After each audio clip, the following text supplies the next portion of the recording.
Welcome one and all.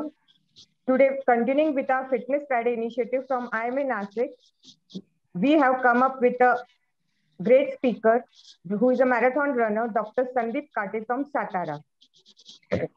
Dr. Sandeep Kate is founder of Satara Runners Foundation, which organizes Satara Hill Marathon. He started running in 2012, finished his first half marathon in April 2012, and within 6 months, he organized his first edition of Satara Hill Marathon in October 2012. Dr. Sandeep has run many half and full marathons and comrades, that is 89 kilometers of running in South Africa three times.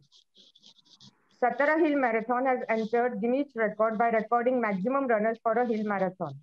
So now let's hear from him. Over to you, sir. Sandeep, sir.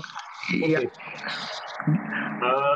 आपलं language काय primary काय ठेवूया Preeti Dhananjay should we have it in English? You can mix Marathi and English. Marathi and English. Anything. आपलं audience काय आहे आता मला थोडंसं कल्पना द्याल का आज आपण किती लोक आता जॉईन झाले? येस 53 लोक आहेत आता ऑलरेडी. ओके around 25 आहे. 25. Okay. Yeah. Okay. So, a very good evening to everyone. Thank you for joining this wonderful meeting. Technology is good, huh? You are all sitting there. Mostly all of you are in Nasik, right? All of you. Yes. Everybody is in Nasik. So I'm from Satara. You are from Nasik, and we are sitting here chatting. And only just about 1 year ago, I think, before this Zoom thing came out, I don't think it would have been possible for us to communicate like this. So, hats off to technology. आपण सगळे सहसा आता trend असं असतं की जरा टेक्नॉलॉजीच्या नावाने बोटं मोडायचो आपण पूर्वी की मुलं मोबाईलमध्ये असतात, आपण सगळे मोबाईलमध्ये असतो, पण आता त्याच्यामुळेच त्या पॉझिटिव्ह गोष्टी आपण करू शकतो नाही का. तर साताऱ्याहून सर्वांना माझा नमस्कार. मी डॉक्टर संदीप सूर्यकांत काटे. तुम्हाला माझा आवाज येतोय क्लिअरली सर्वांना? एकदम क्लिअर आहे. Yes, voice is very clear. कारण मी माझ्या मुलीच्या टॅबवर ना पहिल्यांदा झूम मीटिंग करतोय, त्यामुळे it's kind of a first time for me, कारण मोबाईलवर सहसा करत असतो त्यामुळे विचारतो असं. तर खूप छान वाटतंय, मस्त आहे हे की फिटनेसच्या बाबतीमध्ये किंवा तंदुरुस्ती, फिटनेसला जे मराठीत आपण तंदुरुस्ती हा शब्द असतो सहसा तो वापरला जात नाही. So we are here to talk about fitness and actually in relation to fitness it is more about health. So fitness and health हे एकमेकाशी कसे रिलेटेड आहेत त्याबद्दल चर्चा करण्यासाठी, गप्पा मारण्यासाठी इथं तुम्ही ऍज अ गेस्ट मला बोलवलंय. सो आय थिंक जसं प्रीतीने आणि धनंजयने सांगताना सांगितलं की माझा परिचय करून देताना मॅरेथॉनर म्हणून माझी ओळख करून दिली. मी डॉक्टर आहे बाय प्रोफेशन, मी सर्जन आहे. साताऱ्यात मी प्रॅक्टिस करतोय गेले 17 वर्ष. मी 2004 साली साताऱ्यात सेटल व्हायला आलो. माझं मूळ गाव आहे. त्याच्यापूर्वी माझं एज्युकेशन MS जनरल सर्जरी झालंय. MBBS केल्यानंतर मी MS केलं गव्हर्नमेंट मेडिकल कॉलेज नागपूरला आणि 2003 साली पासआउट झालो ऍक्च्युली, आणि 2004 साली एका वर्षानेच मी साताऱ्याला येऊन सेटल झालो आणि त्यानंतर गेली 17 वर्ष मी इथं प्रॅक्टिस करतोय ऍज अ सुरुवातीची काही वर्ष मी सर्जन म्हणून प्रॅक्टिस केली. आता मी प्रोक्टॉलॉजिस्ट म्हणजे मूळ व्याधी तज्ञ अशी प्रॅक्टिस करतोय. So me and my wife, माझी वाईफ सुचित्रा, आमच्या दोघांचं सूर्यप्रभा हॉस्पिटल आहे साताऱ्यात. सूर्यप्रभा हॉस्पिटल प्रोक्टॉलॉजी. आणि माझी प्रॅक्टिस, आवाज येतोय ना माझा? हो येतोय. काही इंटरप्शन आलं मी सांगेल तुम्हाला. I will let you know. Okay. नाही मला आता दिसलं काहीतरी मायक्रोफोन इज म्युटेड अनम्युटेड असं. नाही ते झूमचे इन्स्ट्रक्शन्स असतात. Don't worry about that.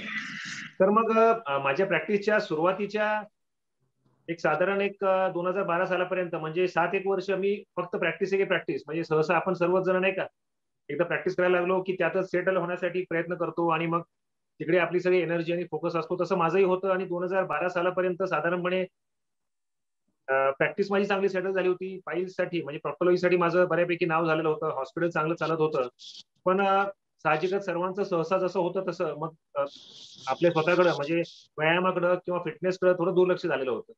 आणि 2012 साली अगदीच मला कोणी अनफिट नसतं एखाद्या वेळेस म्हणालं, पण माझ्या हाईट बऱ्यापैकी असल्यामुळे 6 फूट उंच असल्यामुळे तितकंसं दिसून यायचं नाही, पण माझं वजन साधारण 82-83 किलो पर्यंत झालं होतं त्यावेळेस. Which was quite heavy for me. मी पूर्वी 72-73 असायचो कायम. 10 किलो वजन वाढलं होतं. आणि तुम्हाला मी जस्ट उदाहरण म्हणून फोटो मी काढून ठेवलाय दाखवायसाठी की त्यावेळेस फार नसेल तुम्हाला, पण हा माझा एक फोटो मला आता अलीकडे सापडला. महाबळेश्वरला आम्ही गेलो होतो सहकुटुंब. हा दिसतोय का फोटो? येस. म्हणजे बऱ्यापैकी गाल जर बघाल तर गरगरीत झाले होते आणि हा कोट वरून घातलाय तो थंडीसाठी दाखवला असता तरी पण बऱ्यापैकी जरा पोट वगैरे सुटायला लागलं होतं. अशाच पद्धतीचं झालं होतं. आणि मग अशी अशी कंडिशन असताना मग 2012 साली योगायोग असा आला की आम्ही महाबळेश्वरला फिरायला गेलो होतो. आता मी बाय द वे तसं नाहीये, मला दिसत आहे की नाही माहित नाही, पण आता आता मी बऱ्यापैकी फिट आहे. आणि याची सुरुवात झाली 2012 साली. 2012 साली मी महाबळेश्वरला माझ्या फॅमिली सोबत फिरायला गेलो होतो एका फॅमिली ट्रिपवर. आणि तिथं हा ऍक्च्युअली त्यावेळेसचाच फोटो आहे बरं का, हा 2012 सालचाच फोटो आहे. याच वेळेस याच ट्रिपच्या वेळेस आम्ही एका हॉटेलमध्ये मी राहिलो होतो आणि एक जुनं मॅगझिन असं चालत होतो, तर त्यामध्ये एक आर्टिकल आलं होतं. अमित शेठ आणि निपा शेठ नावाची मुंबईचे एक कपल आहे, नवरा बायको, ज्यांनी कॉम्रेड्स अल्ट्रा मॅरेथॉन नावाची जी साऊथ आफ्रिकेमध्ये 90 किलोमीटरची एक मोठी मॅरेथॉन आहे ती ते धावून आले होते. आणि त्यांनी सुद्धा वयाच्या असंच साधारण 35-36 धावायला सुरुवात केली होती. आणि मग एक 2-3 वर्ष त्यांनी प्रॅक्टिस करून एक सर्वसामान्य कुटुंब नवरा बायको होती आणि त्यांनी ते कॉम्रेड्स केली होती. त्यामुळे मला थोडं इन्स्पायर झालं की यार आपण असं काहीतरी करायला पाहिजे. आपण काहीच करत नाही, नुसतंच प्रॅक्टिस आणि मूळव्याधात अडकून पडलोय वगैरे. आणि मग असं टॉयलेटमधून बाहेर आलो, टॉयलेटमध्ये वाचत होतो मी, मला सवय आहे तिथं पेपर वाचण्याची किंवा मॅगझिन. आणि असं बाहेर आलो तर नेमकी बायको आणि मुलं टीव्हीवर एक मुंबई मॅरेथॉनचं लाईव्ह प्रक्षेपण पाहत होती. कारण त्यावेळेस मुंबई मॅरेथॉनचं साधारणपणे ते 8वं वर्ष वगैरे होतं. आणि माझा मेहुणा सचिन आणि त्याची बायको ज्योती हे दरवर्षी मुंबईला हाफ मॅरेथॉन मध्ये पळायचे. मग माझी मुलं आणि ते पाहत होते की मामा कुठे दिसतोय का, मामी कुठे दिसतोय का. तर मी असं, मला योगायोग वाटला हा दैवी, अरे आपण आत्ताच मॅरेथॉन बद्दल एखादं वाचलं आणि ही मुलं सुद्धा तेच करतायत किंवा बायको बघते, तर आपल्यासाठी हा संदेश आहे काहीतरी दैवी, असं मला वाटलं. आणि मग आपण सुद्धा काहीतरी करायला पाहिजे. आणि मग तिथून मग सुरुवात केली, आपण रनिंग करायला सुरू करूया, मॅरेथॉन पळूया. काही माहित नव्हतं, टेक्निक माहित नव्हती किंवा कसं पळायचं सांगायला कोणीच नव्हतं. साताऱ्यात त्या काळात कोणी पळायचं नाही मॅरेथॉन वगैरे. आणि डॉक्टर्स मध्ये तर तुम्हाला माहितीये की फारसं तसं काही तितकं अवेअरनेस त्यावेळेस तर नक्कीच नव्हतं, आता बरंच वाढलंय. आणि मग त्यामुळं मी ऑनलाईन सर्च केलं आणि म्हटलं एक इव्हेंट शोधूया कुठली तरी. ते 21 किलोमीटरची एक जिम कॉर्बेट नॅशनल पार्क मध्ये मॅरेथॉन असते, त्यावेळेस ती होती, आता जरा बंद पडली बहुतेक. तर ती मला सापडली आणि मग सचिनला, माझ्या मेहण्याला विचारू, बेसिक्स थोड्या विचारल्या आणि प्रॅक्टिस सुरू केली. जानेवारी 2012 मध्ये सुरुवात केली आणि एप्रिलमध्ये 3 महिने स्वतःच प्रॅक्टिस करून जे काही जमेल तसं. सुरुवातीला तर एक असं 400 मीटरच्या ग्राउंडला एक चक्कर मारला तर असं वाटायचं खूप झालं, म्हणजे 2 मारले तर जास्त वाटायचे आणि 3 मारले तर असं कोलॅप्स व्हायसारखं व्हायचं. मग कारण फास्ट पळायचो, मला वाटायचं तर आपल्याला फास्ट पळायला पाहिजे, आपल्याला मॅरेथॉन पळायचं तर फास्ट पळायचं, असं ते बेसिक्स खूपच हल्लेले होते. अशी याच्यात ती पहिली हाफ मॅरेथॉन मी 3 महिने प्रॅक्टिस करून हळूहळू 400 मीटरचं 1 किलोमीटर, 1 किलोमीटरचं 2, 3, 4 करत मग 10-12 किलोमीटर पर्यंत प्रॅक्टिस केली. आणि 21 किलोमीटरच्या मॅरेथॉनला जाऊन धडकलो. आणि एप्रिल 2012 मध्ये माझी पहिली हाफ मॅरेथॉन मी जिम कॉर्बेट नॅशनल पार्कला पूर्ण केली. आणि अशा पद्धतीने माझ्या फिटनेसचा प्रवास सुरू झाला. आणि मग तिथून पुढे मग there was no looking back. पहिल्यांदा जी गळ्यात हाफ मॅरेथॉनचं फिनिशर्स मेडल पडलं, त्यानंतर असं इन्स्पायर होत गेलो. आणि ती जादू काय आहे ते एकदा एक्सपिरियन्स केल्यानंतर ती जास्तीत जास्त लोकांना भेटायला पाहिजे, किंवा असे त्या इव्हेंटच्या तिथलं जे वातावरण होतं ना, एनर्जेटिक सगळं, असे रस्त्याने दुतर्फा लोक मोटिवेट करतायत, cheer करतायत, आपल्याला ड्रिंक्स देतायत, हे सगळं असं माझ्यासाठी नवीन होतं. की आपण स्पोर्ट्स फक्त टीव्हीवर पाहायचो आणि दुसऱ्यांसाठी टाळ्या वाजवणं हे आपल्याला माहिती होतं. त्या दिवशी माझ्यासाठी लोक टाळ्या वाजवत होते. मी फर्स्ट टाइम रनर असून सुद्धा माझं कौतुक होत होतं. मला गळ्यात मेडल पडलं, कारण मॅरेथॉन मध्ये फिनिशर मेडल मिळतं ना, सगळ्यांनाच मिळतं, जिंकणाऱ्याला फक्त मिळत नाही. मी काही विनर नव्हतो, तरी पण तिथं मला विनर सारखं फिलिंग आलं. आणि त्यामुळे ही ही फिलिंग आणि हे मॅरेथॉन किंवा हे फिटनेसच्या बाबतीतलं जे अवेअरनेस आहे, तिथून पुढे माझं जे, मला जे जाणवलं की त्या 3 महिन्यातच माझा फिटनेस किती इम्प्रूव्ह झाला. तर अशा पद्धतीने काहीतरी साताऱ्यात केलं पाहिजे आपल्या ठिकाणी, हे माझ्या डोक्यात त्याच वेळेस आलं. आणि मग साताऱ्याला परत आल्यानंतर मग मित्रांना सांगितली आयडिया.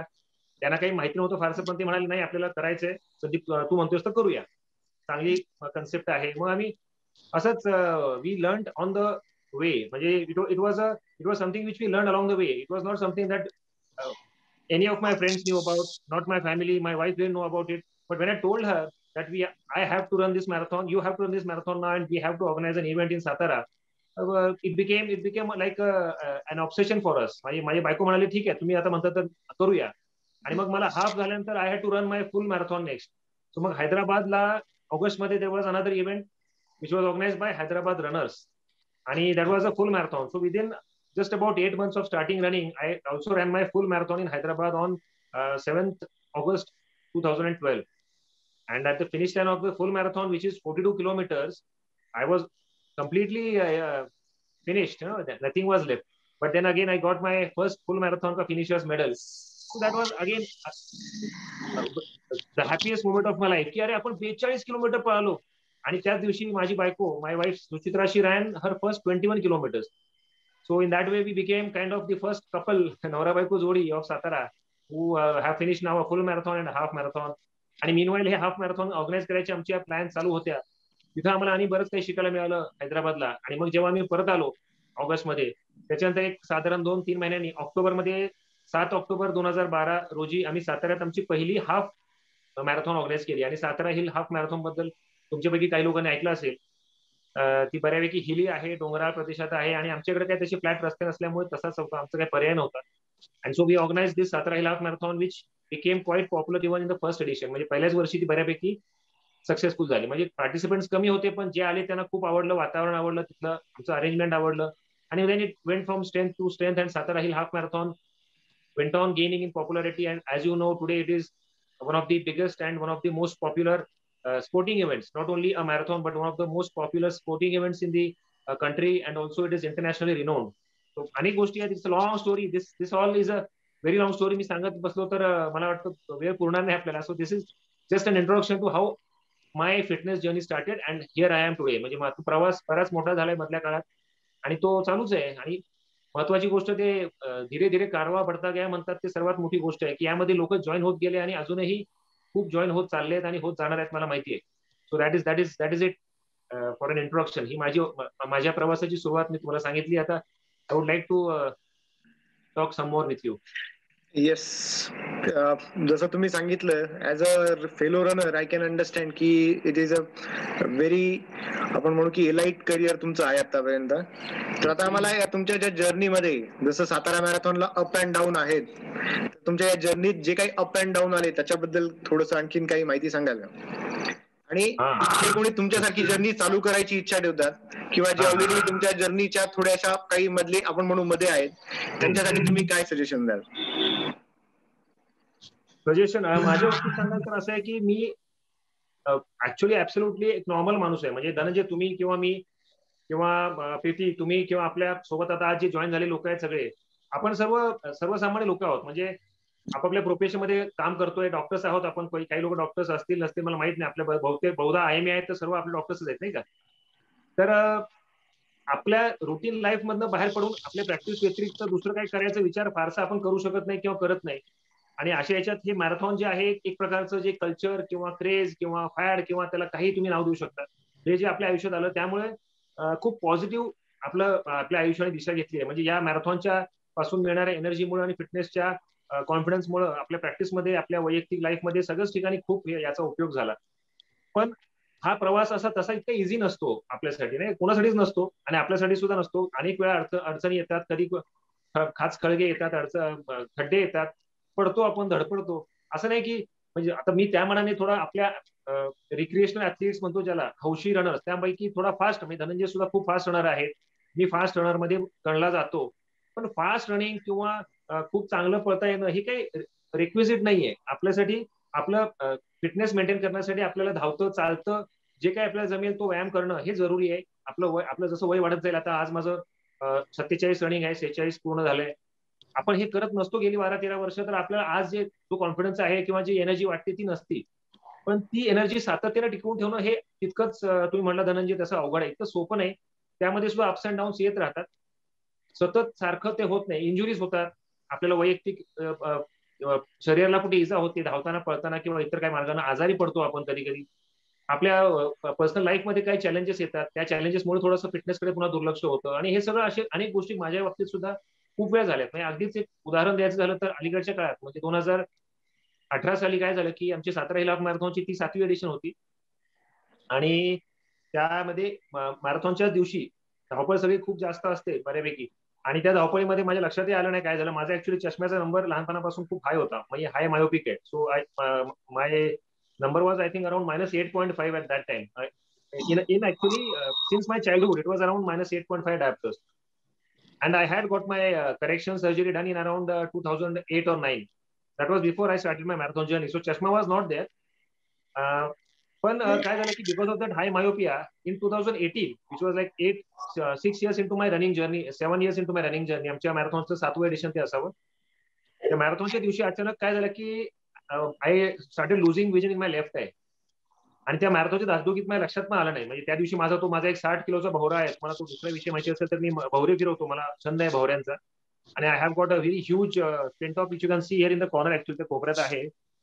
तर तो मी त्या दिवशी फिरवायला डेमॉन्स्ट्रेशनसाठी तिथे नेला होता मॅरेथॉनच्या आमच्या एक्झिबिशनच्या दिवशी, आदल्या दिवशी. आणि तो भवरा फिरवला, बरंच काही ऍक्टिव्हिटी केली. पण रात्री त्या दिवशी अचानक मला ना I started feeling blurriness in the eye आणि थोडं कमी दिसते असं वाटलं. पण दुसऱ्या दिवशी सकाळी मॅरेथॉन होती, ते मी तसंच ओढून नेलं, दुर्लक्ष केलं. दुपारपर्यंत मॅरेथॉन झाल्यानंतर लक्षात आलं की खरंच माझ्या डोळ्यात काही प्रॉब्लेम आहे. So I ran to the ophthalmologist आणि सेड की तुम्हाला रेटिना डिटॅच होतोय. So I got a retina detachment. आणि मग मला मी पुण्याला गेलो. पुण्याला जाऊन दुसऱ्या दिवशी माझी सर्जरी झाली. फॉर्च्युनेटली माझा डोळा ठीक झाला. I did not lose my eyesight, पण आता क्वालिटी ऑफ विजन थोडं कमी झालंय. So because of that myopia which was long standing since my childhood, मला रेटिना डिटॅचमेंट झाला. And that was a very lying phase in my life. म्हणजे इतकी वर्ष असं एकदम peak of fitness, confidence, happiness, family wise, profession wise मी होतो. आणि अचानक हे सगळं आल्यामुळे असं आता माझा हा डोळा जाईल की काय. आणि तो डोळा बरा झाल्यानंतर सुद्धा डॉक्टरांनी सांगितलं की आता तुम्हाला रनिंग करायला थोडं जपलं पाहिजे. इतकं रनिंग करून चालणार नाही, वजन उचलून चालणार नाही, व्यायाम थोडा करू नका तुम्ही. आणि आता हे किती दिवस चालणार मला माहित नव्हतं. एक 2-3 महिने तर मला घरातच बसून काढावं लागले. प्रॅक्टिस बंद होती 1.5 महिना. डोळ्यावर काळा हे लावून अंधाऱ्यात खोलीत बसून राहायचो. आणि बऱ्याच निगेटिव्ह गोष्टी त्यात आल्या की आता आपल्याला खरंच रनिंग करता येईल का. दुसऱ्या डोळ्याला तुम्हाला जपलं पाहिजे डॉक्टर म्हणाले, नाहीतर मग त्यात सुद्धा you might lose either the vision completely or at least the quality ना. Depth of perception is important for a surgeon when operating. ते सगळं जाऊ शकतं. अशी रिस्क असल्यामुळे I was staring at an uncertainty. But again I overcame it. आणि मग मी विचार केला की नाही, घाबरून चालणार नाही, आपण चालूया सुरुवातीला. So I started walking, then I started running slowly again. Gradually over 2-3 months I started running and I decided की नाही, I did some study of my own. I realized की वजन उचलल्याने किंवा रनिंग केल्याने रेटिना डिटॅच होत नाही. I was sure की आपण करू शकतो हे. आणि म्हणून हळूहळू रनिंग करत राहिलो. आणि जिद्दीने मी हाफ मॅरेथॉन पुण्याला पुन्हा केली बजाज अलियन्स मध्ये डिसेंबरमध्ये त्याच वर्षी, म्हणजे 4 महिन्यांनी. आणि मग त्यानंतर पुन्हा मग म्हटलं आता हाफ केली तर फुल करूया. So with very little preparation Mumbai marathon सुद्धा करून टाकली. आणि मग मुंबई झाल्यानंतर मग डोक्यात वेळा विचार असा आला की अरे कॉम्रेड्स मॅरेथॉन आपण तिसऱ्यांदा करूया का. कारण याच्या आधी मी 7-8 वर्षापूर्वी 5 वर्षापूर्वी केली होती 2013 आणि 14 मध्ये. त्यानंतर त्या वर्षापर्यंत 19 सालापर्यंत काही कॉम्रेड्सला गेलो नव्हतो. तर पुन्हा ह्या डिप्रेशनच्या फेज मधून बाहेर आल्यानंतर मी जिद्दीनं पुन्हा प्रॅक्टिस करून कॉम्रेड्स मॅरेथॉन 2019 मध्ये पूर्ण केली. तर हे असं अप्स अँड डाऊन्स, म्हणजे नेव्हर गिव्ह अप हे ऍटिट्यूड ठेवायला मला या सगळ्या गोष्टी शिकायला मिळालं. आणि त्या कॉम्रेड्स मॅरेथॉन मध्ये किंवा त्याच्यानंतर पुन्हा मी फुल मॅरेथॉन आणखी दिल्लीला केली. तिथं मी माझ्या आजपर्यंतची आयुष्यातली सगळ्यात फास्ट फुल मॅरेथॉनचा माझा टाइम जो आहे 3.5 तासाच्या आत, तो मी तिथं केला. म्हणजे after a period where it was like मी कधी पळू शकेन की नाही, अशा स्टेज मधनं बाहेर येऊन मी I did my best performance जेव्हा मी 7 वर्ष 8 वर्षांनी वयाने जास्त होतो. म्हणजेच काय की कुठल्याही वयात कुठल्याही स्टेजला आपण जर मनाने ठरवलं आणि जिद्दीने वागलो, आपली कॉन्फिडन्स ठेवला, स्वतःमध्ये आत्मविश्वास ठेवला, तर आपण करू शकतो. असं हे सगळं मला शिकायला मिळतं. आणि आपण सर्वांनी सुद्धा त्यासाठीच आपल्या आयुष्यामध्ये फिटनेसला स्थान देणं, व्यायामाला, कसरतीला, मुवमेंटला इम्पॉर्टन्स देणं, it's very necessary. Yes, correctly you said it की don't lose hope, you should always try and try. मला एक त्याच्याबद्दलच विचारायचं आहे की ज्यावेळेस हे सगळं झालं, तुम्हाला रेटिना डिटॅचमेंट डायग्नोज झाली. सी, प्रत्येकाच्या आयुष्यात, प्रत्येक ऍथलीटच्या आयुष्यात असा फेज येतो की where he is down and where he feels out. Injury असते. बऱ्याच लोकांना स्टार्ट करताना सुद्धा इश्यू असतात की स्टार्ट करताना मला हा प्रॉब्लेम आहे, मी स्टार्ट करू शकेल की नाही. So what you will like to tell them, basically तुम्ही त्यांना काय सांगू शकाल त्यांना की की या सगळ्या परिस्थितीत, because you have gone through it, तर तुम्ही सगळ्यांना काय सांगाल की what should you do at that particular point जिथे तुम्हाला लो फिलिंग येते आहे. हा, इथे लावून हे प्रत्येकाला आपापल्या अडचणींशी कसं डील करायचं हे खरं तर त्यांच्या सर्कमस्टान्सेसवर डिपेंड करतं. एकच सेकंड, सॉरी, माझ्या मुलीचा टॅब आहे, तो त्याचं चार्जिंग कमी व्हायला लागलं, तिला बोलावलं नाही आता. Yes yes, no issues, you can take your time. तर तुम्ही मला वाटतं असं विचारत होतात की अशा अडचणी आल्या तर काय करायला पाहिजे, नाही का, आपापल्या वैयक्तिक how to keep oneself motivated. कारण याच्यात येतच हे, रनर्स असो, सायकलिस्ट असो, स्विमर असो, एव्हरीवन. बेसिकली तुम्हाला तुमचं जे काही टार्गेट आहे ना, you have to first identify that. म्हणजे तुम्ही कशासाठी हे सगळं करताय. म्हणजे फक्त डॉक्टर काटे कॉम्रेड्स पळाले किंवा धनंजय कॉम्रेड्स पळाले किंवा पळणार आहेत म्हणून मी कॉम्रेड्स पळायला पाहिजे, हा असं जरुरी नाहीये. ऑफकोर्स तसं तुमचं टार्गेट असेल तर ठीक आहे की मला कॉम्रेड्स मॅरेथॉन 90 किलोमीटर पळायची आहे किंवा मला 42 किलोमीटरची फुल मॅरेथॉन पळायची आहे. फक्त पळणंच असलं पाहिजे असं सुद्धा नाही. मी असं म्हणतो की जो कोणी नवीन आहे फिटनेसमध्ये, ज्यांचा व्यायाम गेले काही वर्ष झालेले नाहीये, ज्यांना सुरू करायचं पुन्हा एकदा, ज्यांना असं वाटतं की मला काही प्रॉब्लेम्स आहेत, मला पळता येईल का, त्यामुळे माझे पाय दुखतात, माझे गुडघे खराब आहेत, मला हार्टचा प्रॉब्लेम थोडासा सांगितलाय, माझं ब्लड प्रेशर हाय आहे, अशा अडचणी जे काही आहेत ना, ह्या सगळ्या अडचणींच्या दायऱ्यामध्ये राहून you have to define your goals for yourself. सगळ्यात पहिली गोष्ट, तुम्ही दुसऱ्या कुणाकडे तरी पाहून जरुरी नाही की ते करतात म्हणून, you can look at them as inspiration, as motivation. So माझ्याकडे बघून मोटिवेट व्हा. जर तुम्हाला वाटतं की डॉक्टर काटेने काहीतरी चांगलं अचीव्ह केलं या क्षेत्रामध्ये तर मला करायचंय, so that is fine. But then you decide की तुमचं गोल काय असेल. So don't immediately keep that as a long term goal. म्हणजे तुम्हाला खूप दिवसांनी, काही वर्षांनी मी करेन, एक 3-4 वर्षांनी मी सुद्धा कॉम्प्लेक्स मॅरेथॉन पळेन, मी सुद्धा माझं वजन आणखी थोडं कमी असेल, माझं फॅट कमी झालं असेल, हे टार्गेट्स ठेवायचे. पण आपल्यासाठी छोटे छोटे गोल्स ठेवा, पण डेफिनेटली ठेवा. कारण फक्त मी करेन, उद्यापासून सुरू करेन, परवापासून करेन असं म्हणून होणार नाही. डिफाईन्ड गोल्स पाहिजेत, क्लिअरली डिफाईन्ड गोल्स असायला पाहिजेत. म्हणजे काय की तुम्ही सगळ्यात पहिल्यांदा, आता हे कोविडमुळे आपल्याला रजिस्टर करायला कुठे इव्हेंट्स नाही आहेत सध्या, पण तुम्ही जस्ट अस्युम की Covid is going to go, obviously थोड्या दिवसांनी जाईल निघून सगळं हे. तुम्ही रुटीन कंडिशन्सला परत आल्यानंतर एक इव्हेंट घ्या आणि त्याला रजिस्टर करा. म्हणजे तुम्ही ठरवा की आता मला पहिल्यांदा सुरुवातीला 5 किलोमीटरची इव्हेंट करायची, रनिंग करायचंय, मग मला 10 किलोमीटर करायची, मग 21. पण पहिले रजिस्टर करा, पहिले स्वतःला बांधून घ्या. तसं नाही का, जिमला आपण पैसे भरून जेव्हा एखादी मेंबरशिप घेतो तेव्हा आपल्याला जायला वाटतं, असं वाटतं पैसे भरले तर जाऊया ना. अदरवाईज तुम्ही रजिस्टर नाही केलं कुठल्या इव्हेंटसाठी तर तुम्ही कधी ते सुरू नाही करणार. म्हणून सगळ्यात पहिल्यांदा रजिस्टर करा एखाद्या इव्हेंटसाठी. तुमच्या जवळपासच्या एखाद्या ग्रुपला जॉईन करा. तुमच्याकडे जवळपास लोक असणार आहेत, नाशिकमध्ये बऱ्यापैकी आता कल्चर झालंय चांगलं तयार, तर एखाद्या रनिंग ग्रुपला जॉईन करा. नसेल तर फेसबुकवर जा, सोशल मीडियावर असे अनेक ग्रुप्स आहेत, त्यांच्याशी इंटरॅक्ट करा, त्यांना जॉईन करा आणि त्यांच्याकडून माहिती घ्या आणि त्यांच्यासोबत करत राहा. आता हे करत असताना तुम्हाला अडचणी आल्या, तुम्हाला काही प्रॉब्लेम्स आले, सेटबॅक आले, तर तुम्हाला ही टीम तुमची जी असेल, हे तुमचे जे फ्रेंड्स असतील त्या ग्रुपमध्ये, ते सपोर्ट करतील.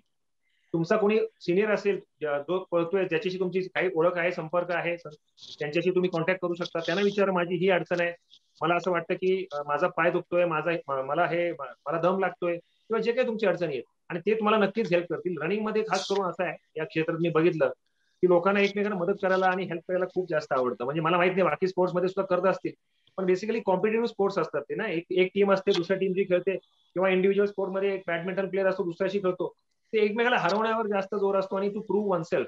वेरॅज रनिंग मध्ये काय होतं ना की it's like a community. Running मध्ये हे सगळे जे लोक असतात, आपण एकमेकांना हेल्प करतो, एकमेकांना गाईड करतो, आणि एकमेकांना आतून ईर्ष्या जरी असली, जी असायला पाहिजे, स्पोर्ट्समॅनशिप स्पिरिटचा तो भागच आहे की आपल्याला समोरच्या पेक्षा फास्ट जायचंय, माझ्यापेक्षा हा फास्ट पळतो, मला त्याचा टाइम गाठायचंय, असायला पाहिजे.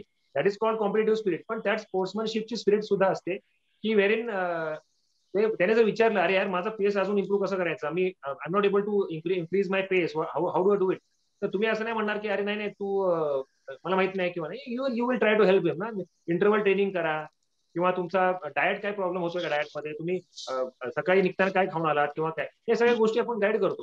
सो अडचणी ज्या येतात त्या सोडवण्यासाठी, इन्स्पिरेशनसाठी, त्या सर्वच गोष्टींसाठी you have to find a buddy, है ना. एक्सरसाइज बडी जसा असतो तसं रनिंग बडी शोधा तुमच्या आसपासच्या वातावरणामध्ये जे बेस्ट पॉसिबल असेल, आणि join a group and register for an event. That is what I would suggest for anybody who starting, either completely new or even if you are like off, काही दिवस तुम्ही बाहेर होतात, काही दिवस केलं, पुन्हा ब्रेक झालाय आणि पुन्हा सुरू करायचंय. So your buddy, your friends are your best asset in this matter. Thank you very much. आणि गेल्या आठवड्यात ज्या काही इंटरॅक्शन झाल्या माझ्या डॉक्टर संदीप काटेंबरोबर, त्यावरून मी निश्चित सांगू शकतो आपल्याला काही प्रॉब्लेम आला तर ते पण आपल्यासाठी कायम असतील, डेफिनेटली. आणि त्यांनी त्या दृष्टीने त्यांनी प्रयत्न पण केलेले आहेत. त्यांनी एक पुस्तक पण लिहिलंय ज्याचं नाव म फॉर मॅरेथॉन आहे. मराठीतलं पहिलं मॅरेथॉनवरचं पुस्तक आहे ते. आणि तसंच त्यांनी युट्यूब चॅनल पण काढलेलं आहे. तर त्याच्याबद्दल थोडं आम्हाला काही सांगाल, पुस्तकाबद्दल आणि तुम्ही जे युट्यूब चॅनल आहे त्याबद्दल थोडी माहिती. युट्यूब चॅनल ऍक्च्युली माझा काढण्याचा विचार आहे. अजून तुम्हाला परवा बोलताना सांगितलं की मला काय होतंय की अनेक गोष्टी ह्यात जे मी स्वतः शिकलोय माझ्या अनुभवाने, आणि माझ्या सोबतच्या इतर मित्रांच्याही अनुभव जे मी शेअर केले त्यांच्यासोबत, या सगळ्यांचा जो एक गोषवारा आहे, किंवा त्यातून जे शिकायला मिळालं प्रॅक्टिकल विजडम, सो हे लोकांसोबत वाटण्यासाठी आणि त्यांना त्यांच्या अडचणीतून बाहेर काढण्यासाठी, असं सारखं वाटत राहतं की सांगावं, पण कसं 1 to 1 किती लोकांना सांगणार.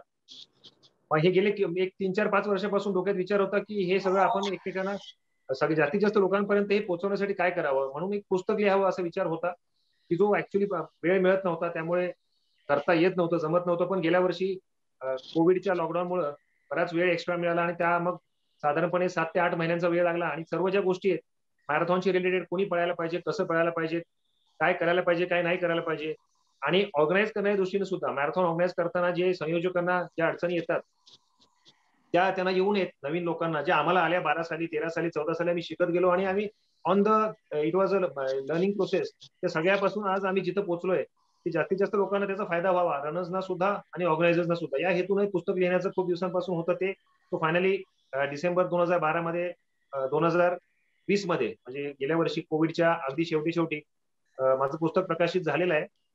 तर मी तुम्हाला ते पुस्तक दाखवतो. ज्यांनी हे वाचलंय आय एम शुअर आतापर्यंत अभिप्राय खूप चांगले आहेत. हे पुस्तक आहे माझं, हे मॅरेथॉनचा. उलट दिसत असेल मला वाटतं यामध्ये. नाही क्लिअर दिसतंय. हा मला सॉरी नाही म्हणजे मला हे उलट दिसतंय, तुम्हाला सरळ दिसतं का उलट दिसतंय? सरळ दिसतंय. बेसिक मध्ये राहणार म्हणजे मला लक्षात नाही, मला नाही माहिती आहे उलट सरळ. तर दिस इज द बुक मॅरेथॉनचा एका आरोग्यदायी चळवळीचा प्रवास. म्हणजे काय की सातारा हिल मॅरेथॉनची सुरुवात कशी झाली, सातारा हिल मॅरेथॉन ऑर्गनाईज करताना आम्हाला काय काय अडचणी आल्या, अशा अनेक गोष्टी.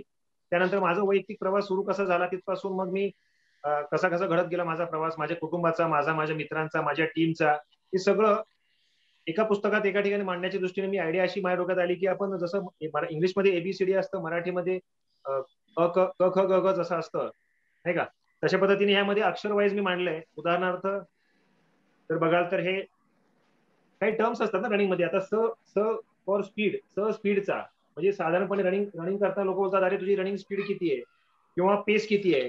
मग रनिंग स्पीड आणि पेस मध्ये काय फरक आहे, हे कॉमन प्रश्न असतात. मग पेसचा, स्पीडचा, लॉंग रन म्हणजे काय, इंटरव्हल रन म्हणजे काय, टेम्पो रन म्हणजे काय, यासो रन म्हणजे काय, तर मग यासोचा, टेम्पोचा, असे एक एक अक्षरावरून काही शब्द जसे जसे ते मॅरेथॉनशी रिलेटेड आहेत ते मी ह्यात मांडत गेलोय. आणि त्यामध्ये मग चित्र आहेत, काही कार्टून्स आहेत. कार्टूनच्या सहाय्यानं लोकांना थोडं इंटरेस्टिंग बनवण्यासाठी माझा मित्र आहे दिल्लीचा अमित कुमार, तो सुद्धा स्वतः खूप चांगला रनर आहे. मग त्याने काही चित्र काढली आहे त्यामध्ये छानशी अशी कार्टून्स आहेत. हे आता गुडी बॅगचा म्हणजे जे रनर्सना सगळ्या मिळतं, ज्यामध्ये टी शर्ट वगैरे असतो किंवा काही ते गुडी बॅग असते, किंवा एक्सपोला आपण जातो त्या ठिकाणी टॉयलेट असतं, तर हा टॉयलेटचा एक विषय आहे, रनरच्या जिवाळ्याचा विषय आहे तो टॉयलेटचा. तर त्यावर लिहिलंय मी आणि टॉयलेटच्या बाबतीत असं चित्र काढलेलं आहे. गमती जमती म्हणजे रनिंगच्या विश्वातल्या ज्या काही गमती जमती आहेत त्या यात मांडण्याचा प्रयत्न केलाय. बरेच सिरियस विषय असतात रनिंगशी रिलेटेड जे टेक्निकली थोडे हेवी असतात, मग ते लोकांना समजत नाहीत. आणि हे सगळं लिटरेचर जे आहे ते इंग्लिशमध्ये ऑनलाईन अवेलेबल आहे. इंग्लिशमध्ये पुस्तकं माझ्याकडे स्वतःकडे जवळपास 70 पुस्तकांचं कलेक्शन आहे. पण आजतागायत या विषयावर हा असं सविस्तर सांगणारा किंवा इनफॅक्ट काहीच न सांगणारा असं मराठीतलं पुस्तकच या विषयावर नव्हतं. आजतागायत एक व्यंकट जे आहे त्यांनी सोफा टू 5K नावाचं पुस्तक लिहिलं होतं, युट्यूब कॅन रनचे तुम्हाला माहिती असतील. तर त्याने ते पुस्तक इंग्लिशमध्ये लिहिलं होतं आणि ते ट्रान्सलेट केलं होतं मराठीमध्ये. पण ते ओरिजिनल मराठी पुस्तक म्हणता येणार नाही. माझं मराठी ओरिजिनल या भाषेतलं जगातलं हे पहिलं पुस्तक आहे. तर हे मॅरेथॉनचं पुस्तक प्रकाशित केलेलं आहे. यजुर्वेंद्र महाजन तुम्ही नाव ऐकलं असेल तर एक खूप नावाजलेली व्यक्ती आहे, खूप चांगले मोटिवेशनल स्पीकर आहेत आणि जळगावचे ते दीपस्तंभ फाउंडेशन या फाउंडेशनचे संस्थापक आहेत. त्यांच्या फाउंडेशनच्या वतीने मनोबल नावाचा एक प्रकल्प चालू आहे जळगावमध्ये आणि पुण्यामध्ये, जिथं ते अनाथ, अपंग, विकलांग आणि गरीब विद्यार्थ्यांना higher education especially entrance exams म्हणजे कॉम्पिटेटिव्ह एक्झाम्सचं ट्रेनिंग देतात. आणि ते फ्री ऑफ कॉस्ट रेसिडेन्शियल त्यांचं ते प्रोजेक्ट आहे, जिथं ऑलरेडी ते शेकडो मुलांना शिकवत आहेत. त्यांनी आजपर्यंत अनेक लोकांना IAS IPS ऑफिसर्स बनवलेला आहे. अनेक महाराष्ट्र शासनातल्या आणि केंद्रीय शासनाच्या नोकऱ्या त्यांना मिळवून दिलेल्या आहेत. आणि ते आता एक मोठं प्रोजेक्ट उभं करतायत. त्या प्रोजेक्टसाठी एक योगदान म्हणून मी ह्या पुस्तकाची सगळी प्रोसीड जे आहेत म्हणजे यातला पैन जो विक्रीतून येणार आहे तो सगळा मी मनोबल फाउंडेशनला दिलेला आहे माझ्या वतीनं. त्यामुळे हे पुस्तक तुम्ही ज्यावेळेस हे माझी विनंती आहे, थोडं मार्केटिंग करतो असं समजा, काय आयुष्यामध्ये कधी मार्केटिंग केलं नाही कुठल्याही गोष्टीसाठी माझ्या प्रॅक्टिसची कधी ऍड नाही केली, प्रॅक्टिससाठी कधी प्रमोशन नाही केलं. पण या पुस्तकासाठी मी थोडासा जिथं जिथं व्यासपीठ आहे तिथं मी उपलब्ध असेल तिथं सांगत असतो. कारण यातून माझा स्वार्थ हाच आहे की जास्तीत जास्त लोकांना रनिंग करायला मोटिवेट करायचंय मला. जितके लोक जास्त रनिंग करतील आणि जितके लोकांना त्यांच्या आयुष्यामध्ये हा नवीन बदल घडेल आणि स्वतः रनिंग करून फिट होतील, ते कुठेतरी जाऊन त्यांच्या फॅमिलीला सांगतील, ते आणखी त्यांच्या मित्रांना सांगतील, आणि असे मोठं कुटुंब जेव्हा पळत राहील, त्यातले काही लोक मला पुन्हा रिव्हर्स मोटिवेट करतात. ते मला म्हणतात, अहो काटे सर, माझा असा असा टाइम झालाय, तुमचा किती आहे, किंवा तुम्ही पळताय का? म्हणजे काय होतं की हे परोपकाराचं चक्र आहे. So this is like a circle of goodwill. मला स्वतःला पळत राहण्यासाठी आणि फिट राहण्यासाठी मोटिवेशन मिळत राहतं. म्हणून माझा स्वार्थ आणि परमार्थ एकच आहे की रनिंग करण्यासाठी लोकांना प्रमोट करायचं. म्हणून हे पुस्तक या लोकांना सांगतोय. हे पुस्तक घेतल्यावर तुम्हाला डबल आणखी तुमचा स्वार्थ यात हा राहील की तुमचं फिटनेस इम्प्रूव्ह होईलच, पण त्या फाउंडेशनला यातनं जो पैसा तुमच्या वतीने जाईल त्यामुळे एका चांगल्या कॉजला सुद्धा तुम्ही हातभार लावणार आहात. तो सर एक कसं पुस्तक घ्यायचं यासाठी मला वाटतं नाशिकच्या ग्रुपला जी काही माहिती हवी असेल तर मी पाठवेनच. ऑनलाईन तुम्हाला हे बुक उपलब्ध आहे. 300 रुपये त्याची किंमत आहे. छापील किंमत 325 रुपये, डिस्काउंटेड 300 रुपये. हे पुस्तक वाचलं तर तुम्हाला मोटिवेशन मिळेल, इन्फॉर्मेशन मिळेल, मनोरंजन मिळेल आणि समाधान मिळेल. I am sure about that. आणि युट्यूब चॅनल माझा धनंजय सुरू झालेला नाहीये, पण I am working on it. येत्या काय माझं एक टार्गेट आहे. इतरांच्या दृष्टीने असं मला लोक नेहमी म्हणतात की अरे तू फिट आहेस ऑलरेडी वगैरे, पण I am always trying to evolve and improve. तर ह्या दुसऱ्या कोविड लॉकडाऊन आता लागल्यानंतर मी स्वतःला एक टार्गेट दिलंय. साधारण 6 ते 8 आठवड्याचं मी आता एक प्रोग्राम फॉलो करतोय, ज्यामध्ये मी आणखी फिट होऊन I want to come out as the best possible self of myself. आणि ज्यावेळेस ते होईल त्यावेळेस मी माझा चॅनल सुरू करणार आहे अजून एक 4 आठवड्यांनी. Yes. Before going to rapid fire questions, एक शेवटचा प्रश्न. बऱ्याच लोकांना आता असं वाटत असेल की फिटनेस म्हणजे फक्त रनिंग. तर फिटनेस आपण म्हणू की कुठलाही स्पोर्ट्स असो, सायकलिंग, स्विमिंग, ट्रेकिंग, काही पण असो, तर तुमचं काय मत आहे याबद्दल की फिटनेस हा लोकांनी कसा ठेवला पाहिजे? हा म्हणजे बरोबर आहे अगदी तुमचा प्रश्न आहे ना हा. It is hitting the nail on the head. फक्त फिटनेस हा शब्द मुळात म्हणजे फिटनेस म्हणजे दिसायला तुम्ही फिट आहात, किंवा तुम्हाला फिटनेस म्हणजे तुम्हाला जे ऍक्टिव्हिटी करतो basically as a human being आपल्या शरीराचे काही बेसिक मुवमेंट्स आहेत ना, मोशन्स आहेत, ज्यामध्ये वॉकिंग, रनिंग हे तर आपलं नैसर्गिक आहे. आपण we are born to walk, we are born to run. त्यानंतर आपलं इंग्लिशमध्ये अगदी जर बघायला गेलं टर्म्सच्या बाबतीत तर we have 7 basic movements you know. So one is the simplest and the most basic is walking, which is gait. Actually gait आहे तो. पण अदरवाईज आपल्या शरीराचे मुवमेंट जर बघितलं तर पुल म्हणजे आपण पुल करू शकतो काही वस्तूला. दुसरा आहे पुश, नाही का, पुल पुश. त्याच्यानंतर एक मुवमेंट आहे जी युनिक आहे ह्युमन बॉडीला, स्क्वॅट. म्हणजे आपण बैठक जी मारतो ना. एक मिनिट मी तुम्हाला जर दाखवतो. बसणं फार चांगलं नाहीये, मला आवडत नाही, कारण मीटिंग्स पण उभे राहून करायला पाहिजे. सो बेसिकली पुल, त्यानंतर पुश, त्यानंतर स्क्वॅट. स्क्वॅट म्हणजे आपण बैठक जी मारतो ना, स्क्वॅट. त्यानंतर हिंज. हिंज म्हणजे आपण जे असं वागतो खाली, आपल्या कमरेच्या जॉईंट पासून जे खाली वागतो, सो दॅट इज हिंज. ही चौथी. ह्या 4 बेसिक मुवमेंट. त्याच्यानंतर आपल्याला रोटेशन, असं गोल फिरतो आपण, नाही का. आणि एक लंज नावाची मुवमेंट आहे. आपण लंजिंग घेतो ना, एक पाय पुढे घेतो आणि असं खाली बसतो, आणि पुन्हा असं मागे येतो, पुन्हा एक पाय पुढे घेतो आणि खाली बसतो. So that is also a special movement, दुसरा कुठला प्राणी करत नाही. आणि शेवटी वॉक म्हणजे गेट. तर ह्या 7 मुवमेंट ज्या आहेत, पुल, पुश, लंज, स्क्वॉट, हिंज, रोटेट आणि गेट म्हणजे वॉकिंग, या 7 मुवमेंट हे आपल्या बेसिक मुवमेंट्स आहेत. आणि ह्या 7ही मुवमेंट्स ज्यातून करता येतात आणि त्या चांगल्या करता येणं, दॅट इज फिटनेस, नाही का.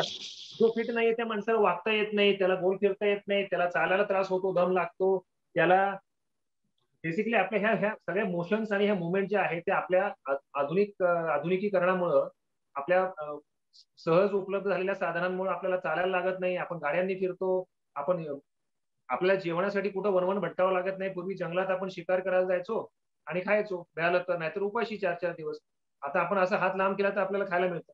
या गोष्टीमुळे आपलं हालचाल कमी झाली आहे. आपली शारीरिक हालचाल कमी झाल्यामुळे आपलं फिटनेस, ज्याला बेसिक फिटनेस हा शब्द आता फिटनेस इंडस्ट्री वगैरे जी तयार झाली आहे ना, ही आपण स्वतः घडवलेल्या आपल्या चुकांमुळं की आपण हालतच नाहीये. मग हे हालत राहणं, चालत राहणं, पळत राहणं, याला मग आपण काहीतरी नाव द्यायचं. मग हे मॅरेथॉन रनिंग ह्या त्याचा फक्त एक भाग झाला आणि त्याला ते ग्लॅमराईज केलं आपण खरं तर, आणि त्याची गरज आहे. कारण क्रिकेट काय, क्रिकेटमध्ये एक बॅट आहे, एक बॉल आहे, असे जे मारतात, तर त्याला ग्लॅमराईज केलं जेव्हा, वन डे क्रिकेट आणलं, मग आता 2020 आलं, त्याला टीव्हीवर प्रक्षेपण केलं, तर ते लोक, लाखो लोक नुसते बघत बसतो आपण. अच्छा, खेळतात फक्त 11-11, 22 लोक, आणि बाकी सगळे जे बघणार आहेत ते घरात बसून चिप्स खात किंवा काहीतरी खात पित एन्जॉय करतात फक्त. त्यातून कोणाचं फिटनेस ते इम्प्रूव्ह होत नाहीये. सामान्य माणसाला बाहेर जाऊन क्रिकेट खेळायचं म्हणलं तर मैदान, सामान गोळा करणं, टीम गोळा करणं हे आजच्या काळात शक्य आहे का? पण रनिंग असा विषय आहे की ज्यामध्ये घरातून बाहेर पडलं कुणी रनिंग करू शकतं. रस्त्यावर पळा किंवा गवतात पळा किंवा डोंगरावर पळा, तो वेगळा विषय आहे की कुठे पळायला पाहिजे, पण ते सोपं आहे. पण that is not the only thing. मी असं म्हणेन की फक्त रनिंग करणं सुद्धा काही लोकांना रनिंग आवडणार नाही एखाद वेळेस, आणि तसं तर कोणाला जाऊ शकत नाही. रनिंग करताना दम लागला की थांबावं असं वाटतं. कोणाला असं वाटत नाही, अरे वा रनिंग करताना भारी वाटतंय, कोणी म्हणतं का? आई, कोणी म्हणत असेल की मला खूप भारी वाटतं पळताना, लई भारी वाटतं? अजिबात नाही, ते खोटं सांगत असतात. रनिंग करताना एकच भाव असतो की संपेल कधी. कारण तुम्हाला त्रास होत असतो, शरीर दुखत असतं, थोडा दम लागलेला असतो, पण आपण टार्गेट ठेवलेलं असतं, मला एवढं पळायचंय, मला मेडल ते मिळवायचंय, मला ती रेस पूर्ण करायची, म्हणून मी ट्रेन करतो. तर हे एक एक त्याला शिस्त देण्यासाठी आणि त्याला एका साच्यात बसवल्यामुळं आणि त्याला ग्लॅमराईज केल्यामुळं 4 लोक त्याचं कौतुक करतोय, आपण आपले फोटो फेसबुकवर टाकतो, त्यामुळे लोक आपल्याला म्हणतात, अरे वा तू 21 किलोमीटर पळालास, हे आपलं कौतुक बरं वाटतं म्हणून आपण पळत राहतो. तर अशाच पद्धतीचे बाकीचे स्पोर्ट्स सुद्धा आहेत, पण आपण त्यातल्या त्यात स्वतःसाठी, आपल्या फिटनेससाठी आणि या रनिंगला कॉम्प्लिमेंट करण्यासाठी स्ट्रेंथ ट्रेनिंग करणं फार जरुरी आहे. धनंजय आता जे सांगत होते की क्रॉस ट्रेनिंग म्हणजे फक्त रनिंग करायचं असेल तर नुसतं रनिंग करून इम्प्रुव्हमेंट तुमची होणार असं नाही. त्याला सपोर्ट करण्यासाठी तुमच्या शरीराचे मसल्स आणि जॉईंट्स स्ट्रॉंग करण्यासाठी आणि रनिंग पासून थोडासा ब्रेक घेण्यासाठी, की जे तुम्हाला परत एकंदरीत या सगळ्या गोष्टींना मदत करतं रनिंग इम्प्रूव्ह करण्यासाठी. तर क्रॉस ट्रेनिंग पण खूप जरुरी आहे. आणि क्रॉस ट्रेनिंग मध्ये काही ऍक्टिव्हिटीज अशा असतात की ज्यामध्ये फॉर एक्झाम्पल स्विमिंग आहे, सायकलिंग आहे, योगा करणं आहे, जिम मध्ये व्यायाम करणं आहे, म्हणजे स्ट्रेंथ ट्रेनिंग ज्याला म्हणतो आपण. त्यामुळे तुम्ही जिम मध्ये वेट्स वापरून सुद्धा करू शकता किंवा स्वतःची बॉडी वापरून, त्याला कॅलिस्थेनिक्स म्हणतात, म्हणजे सेल्फ स्वतःच्या शरीराचा वापर करून. मी स्वतः त्यात खूप विश्वास ठेवतो. मी स्वतः सुद्धा बऱ्यापैकी पुशअप, पुलअप आणि नाही का स्क्वॅट्स, लंजेस, हे सगळे व्यायाम जे आहेत म्हणजे मोकळं शरीराचा व्यायाम, कुठलंही वजन न वापरता ते सगळं रेग्युलरली करतो. म्हणजे 7 दिवस तुमचा आठवड्याचा जे असतात त्यापैकी तुम्ही 3 ते 4 दिवस रनिंग करू शकता. कमीत किमान 1 आणि शक्यतो 2 दिवस तुम्ही क्रॉस ट्रेनिंग करायला पाहिजे, ज्यामध्ये तुम्ही मग सायकलिंग करा, रनिंग, स्विमिंग करा, योगा करा, तुम्हाला जी आवडेल ती ऍक्टिव्हिटी करा, वॉक करायला जा. Walking itself is a cross training. म्हणजे जरुरी नाही की तुम्ही पळायलाच पाहिजे. तुम्हाला पळता येत नाही तर तुम्ही वॉक करू शकता. Walking is also a very good aerobic exercise and a form of cross training. तर असं सगळ्याचं बॅलन्स करायला पाहिजे. नुसतंच रनिंग करून काही लोक मी बघतो की पळतात आणि नुसते हडकुळे. म्हणजे ठीक आहे, हडकुळे असणं, जाड असणं हे प्रत्येकाची शरीर प्रकृती असू शकते, पण खूप जास्त बारीक होणं हे सुद्धा चांगलं नाही. नुसतं तुम्हाला पळता येते पण तुम्हाला बेसिक तुमची स्ट्रेंथ जी असते ती नाहीये, असं पण व्हायला नाही पाहिजे. So it should be a balance. शरीर दिसायला सुद्धा कुठेतरी सुडवून असायला पाहिजे, एरोबिक एंडरन्स सुद्धा असायला पाहिजे, तुमची फंक्शनल मुवमेंट्स कशा होत्या, तुमची तुमची फ्लेक्सिबिलिटी चांगली असायला पाहिजे, तुम्हाला वागता आलं पाहिजे पटदिशी सहज. तर हे सगळ्या गोष्टींचं बॅलन्स साधणं सुद्धा खूप जरुरी आहे. Not only running, it can be any form of exercise that you like to do.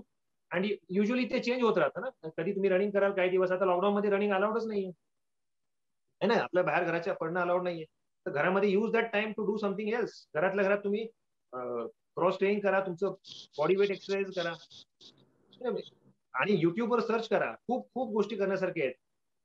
How to do exercise at home. खूप गोष्टी आहेत. घरातली भांडी, अहो गेल्या वर्षीच्या लॉकडाऊन मध्ये तर भांडी आता आळीपाळीने आम्ही करत होतो. भांडी घासणं, साफसफाई करणं, या सगळ्यामध्ये किती क्रॉस ट्रेनिंग होतं नाही का.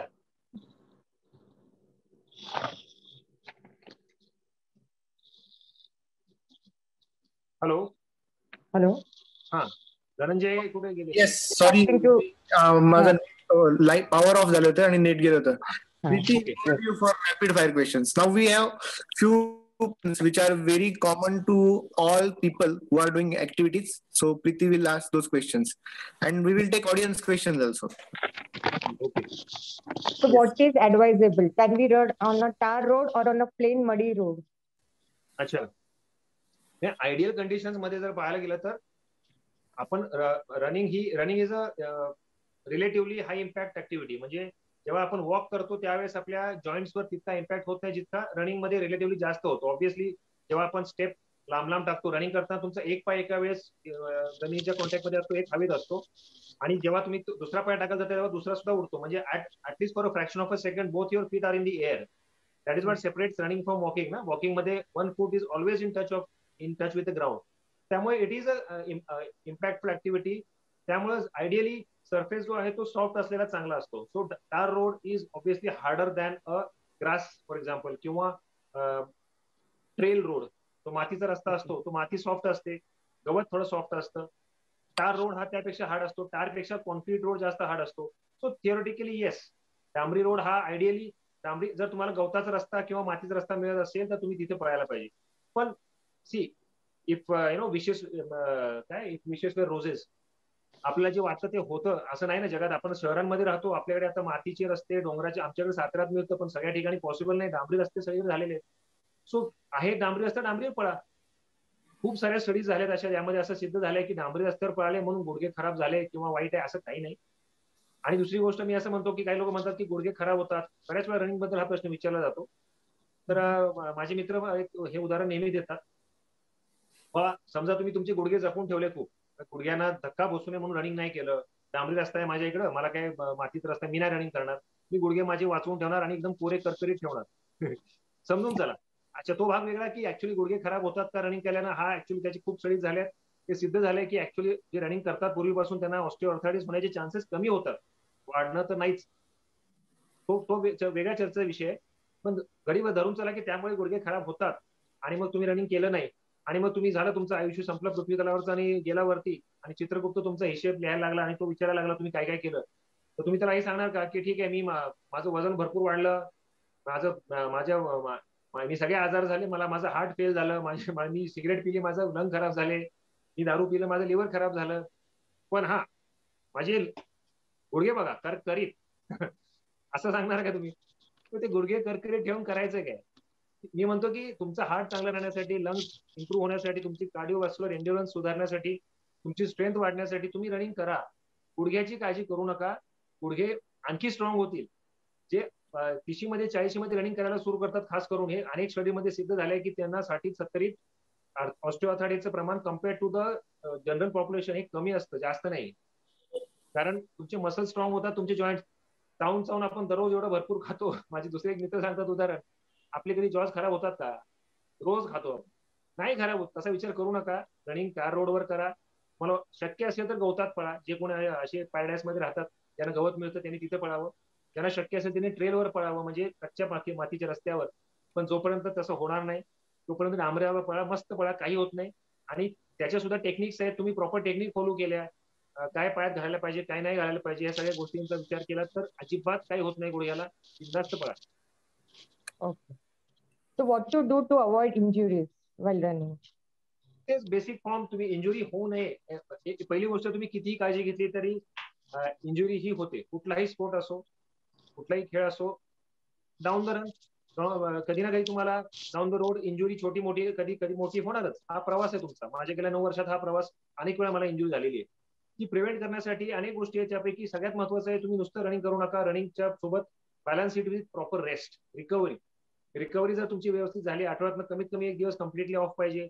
प्रेफरेबली नवीन लोकांनी 4 दिवस पळावं, 3 दिवस ऑफ घ्यावा, अल्टरनेटली करावं. हे केलं तर इंजुरी होणार नाही. रिकव्हरी झाली पाहिजे मसल्सची. नुसतं रनिंग न करता त्यासोबत तुम्ही क्रॉस ट्रेनिंग करा, स्ट्रेंथ ट्रेनिंग करा, जेणेकरून तुमचा कोर स्ट्रॉंग होईल, तुमचे मसल स्ट्रॉंग होतील, तर इंजुरी सहज होणार नाही. तिसरं, किती पळताय, कसं पळताय, कुठं पळताय, म्हणजे हाऊ फास्ट, हाऊ लॉंग आणि किती चढावर पळताय. तुम्ही जर खूप लवकर लवकर तुमचं अंतर वाढवलं, if you increase the distance too much, if you start running, for example आज ह्या आठवड्यामध्ये मी टोटल 25 किलोमीटर पळालो आणि पुढच्या आठवड्यात लगेच 50, तर इंजुरी होणार. किंवा खूप फास्ट अचानक पळायला लागला की आता मला स्टार्ट झालाय आणि लगेच तुम्ही पेस खूप वाढवला, तर इंजुरी होणार. चढायला खूप जास्त पळाला, फ्लॅटला पळता पळता अचानक हिल रनिंग रोज करायला लागला, तर इंजुरी होणार. So too much, too fast, too soon, on too much of an incline, या गोष्टीमुळे इंजुरी होते. So be careful about these things. त्या बेसिक्सचा अभ्यास तुमचा ऑनलाईन तुम्ही स्टडी कराल तर हे सगळ्या गोष्टी मिळतात. आपण युट्यूबवर सर्च करतो, गुगलमध्ये सर्च करतो, सर्च फॉर दीज थिंग्स. या सगळ्या गोष्टी माझ्या पुस्तकात दिलेल्या आहेतच. मराठीत साध्या सोप्या भाषेत तुम्हाला या सगळ्या गोष्टी समजायच्या असतील तर मी त्या लिहिलेल्या आहेत. पण easy way is on mobile. Find out injury prevention कशी करायची. इनफॅक्ट माझ्या पुस्तकात एक खूप छान फीचर आहे, ज्यामध्ये युट्यूब वरती एक प्लेलिस्ट मी अपलोड केलेली आहे, ज्यामध्ये तुम्ही आपल्या नाशिकचेच अनिरुद्ध अथाने तुम्हाला माहित असतील, त्यांनी इंजुरी प्रिव्हेन्शन बद्दल खूप छान एक टॉपिक कव्हर केलंय, लेक्चर दिलंय त्यांनी, आणि ते कसं प्रिव्हेंट करायचं, झालं तर ते ट्रीट कसं करायचं रनिंग इंजुरी, या सगळ्याबद्दल खूप छान सांगितलंय.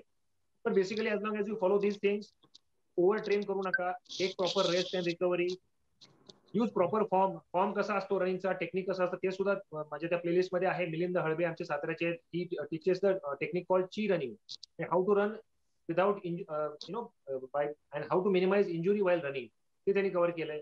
डायट तुमचा व्यवस्थित घ्या, so that you are strong and रनच्या आधी, रन करताना, रन नंतर जे काही घ्यायचं त्या गोष्टी व्यवस्थित घेतल्या तरी सुद्धा इंजुरी होणार नाही. आणि ह्या सगळ्या गोष्टींची काळजी घेतली तर, आणि असं करून सुद्धा जर इंजुरी झाली, जी होणारच कमी जास्त प्रमाणात कधी ना कधी, यू टेक अ ब्रेक. जेव्हा इंजुरी होईल तेव्हा 8 तासाने पळत राहू नका, इंजुरीला एक्झॉजरेट करू नका, आराम घ्या, ब्रेक घ्या, RIC करा, रेस्ट करा, आयसिंग करा, नाही का, कम्प्रेशन द्या त्याला आणि एलिव्हेशन, या 4 बेसिक गोष्टी फॉलो करा and your injury will recover and then you start running. Don't just keep on running when you are injured. त्या गोष्टीची काळजी घेतली so injury, don't be afraid of injury ना, भीतीने घरात बाहेर पडायचं नसतं. How important is warm up and stretching, like post exercise stretching and pre work? सुद्धा इंजुरी मध्ये ते आय मिस दॅट पॉइंट, पण that is the most important. म्हणजे उठला आणि पळायला लागला असं व्हायला नाही पाहिजे. इनफॅक्ट मी स्वतः इनिशियली 3-4-5 वर्षापर्यंत ना फार कमी याला महत्व द्यायचो, कारण मला थोडासा नॅचरली असं म्हणतात की रनिंग मध्ये टॅलेंट असतं, तसं माझ्यात थोडंसं असल्यामुळे मला असं वाटायचं मला काही गरज नाही, मी फास्टच पळायचो बऱ्यापैकी कम्पेअर्ड टू ऑर्डिनरी रनर्स. तर मी टाळायचो, थोडासा असा हात हलवले चालला पळायला लागला, रनिंग झाल्यानंतर स्ट्रेचिंग करायला पाहिजे, कधी नाही. But it is very important. Now I have realise that. आणि इनफॅक्ट माझं जे बेस्ट परफॉर्मन्स आलं 2018 साली, डोळ्याच्या इंजुरीमुळे आय वॉज फोर्स्ड ना, माझा by nature of the injury मला वेळ कमी होता, ट्रेनिंग कमी होतं, so I had to do things properly. So मी वॉर्मअप प्रॉपरली केला, मग रनिंग करायचं, मग स्ट्रेचिंग प्रॉपर करायचं, या गोष्टींमुळे सुद्धा माझं परफॉर्मन्स खूप इम्प्रूव्ह झाला. So that again is covered in the book very nicely, ज्यामध्ये वॉर्मअप आणि स्ट्रेचिंग कसं करायचं, even in that playlist also त्याबद्दल सांगितलेलं आहे. वॉर्मअप कसं करायचं, stretching it's very very important. त्यामध्ये रन सुरू करण्याच्या आधी वॉर्मअप जो आपण करतो त्यामध्ये तो कन्फ्युजन आहे. स्ट्रेचिंग म्हणजे आपण जे मसल स्ट्रेच करतो, ऍक्च्युली कोल्ड मसल्सला कधी स्ट्रेच नसतं करायचं. म्हणजे रन सुरू करायच्या आधी स्ट्रेच नाही करायला पाहिजे. It should be a dynamic stretching, म्हणजे ऍक्च्युली डायनामिक मुवमेंट्स. म्हणजे रनिंग सुरू करण्याआधी जस्ट एक एक्झाम्पल म्हणून दाखवतो की रन सुरू करायच्या आधी तुम्ही अशा प्रकारचे स्ट्रेच नाही करायचे. हे असं म्हणजे असं स्ट्रेच करतोय किंवा असं स्ट्रेच करतोय, असे स्ट्रेच नाही. डायनामिक मुवमेंट्स म्हणजे असे हात असे हलवते, for example this is a dynamic movement. पाय जर असेल तर हा असा साइडवेज असं हलवणं, नाही का, असे पायाला असं असं असं हलवतोय आपण, आणि ऑन द स्पॉट असं जॉगिंग करणं किंवा सिम्पली वॉक करणं, वॉकिंग करणं. So these are dynamic movements. So whatever stretching you do before running, they should be dynamic movements. So dynamic stretching is indicated. काही करता येत नसेल तर वॉक करा, अर्धा 1 किलोमीटर फक्त वॉक करा. वॉक करता करता थोडे खांदे मोकळे करून घ्या, थोडं अपर बॉडी असं रोटेट करा. This is ideal before starting an exercise or before starting to run.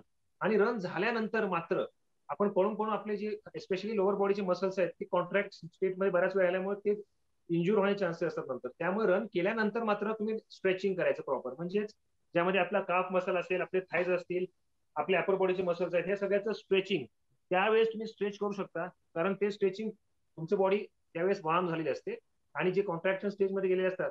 आता मला ते सगळं दाखवणं शक्य नाही एवढ्या शॉर्ट याच्यामध्ये, पण that is stretching. So post run should be a stretching आणि pre run should be a warm up. Pre run you never call it a stretching, आणि if at all it should be called dynamic stretching or dynamic movements. I hope that is okay. Short मध्ये. Yes. How important is hydration and diet along with the run?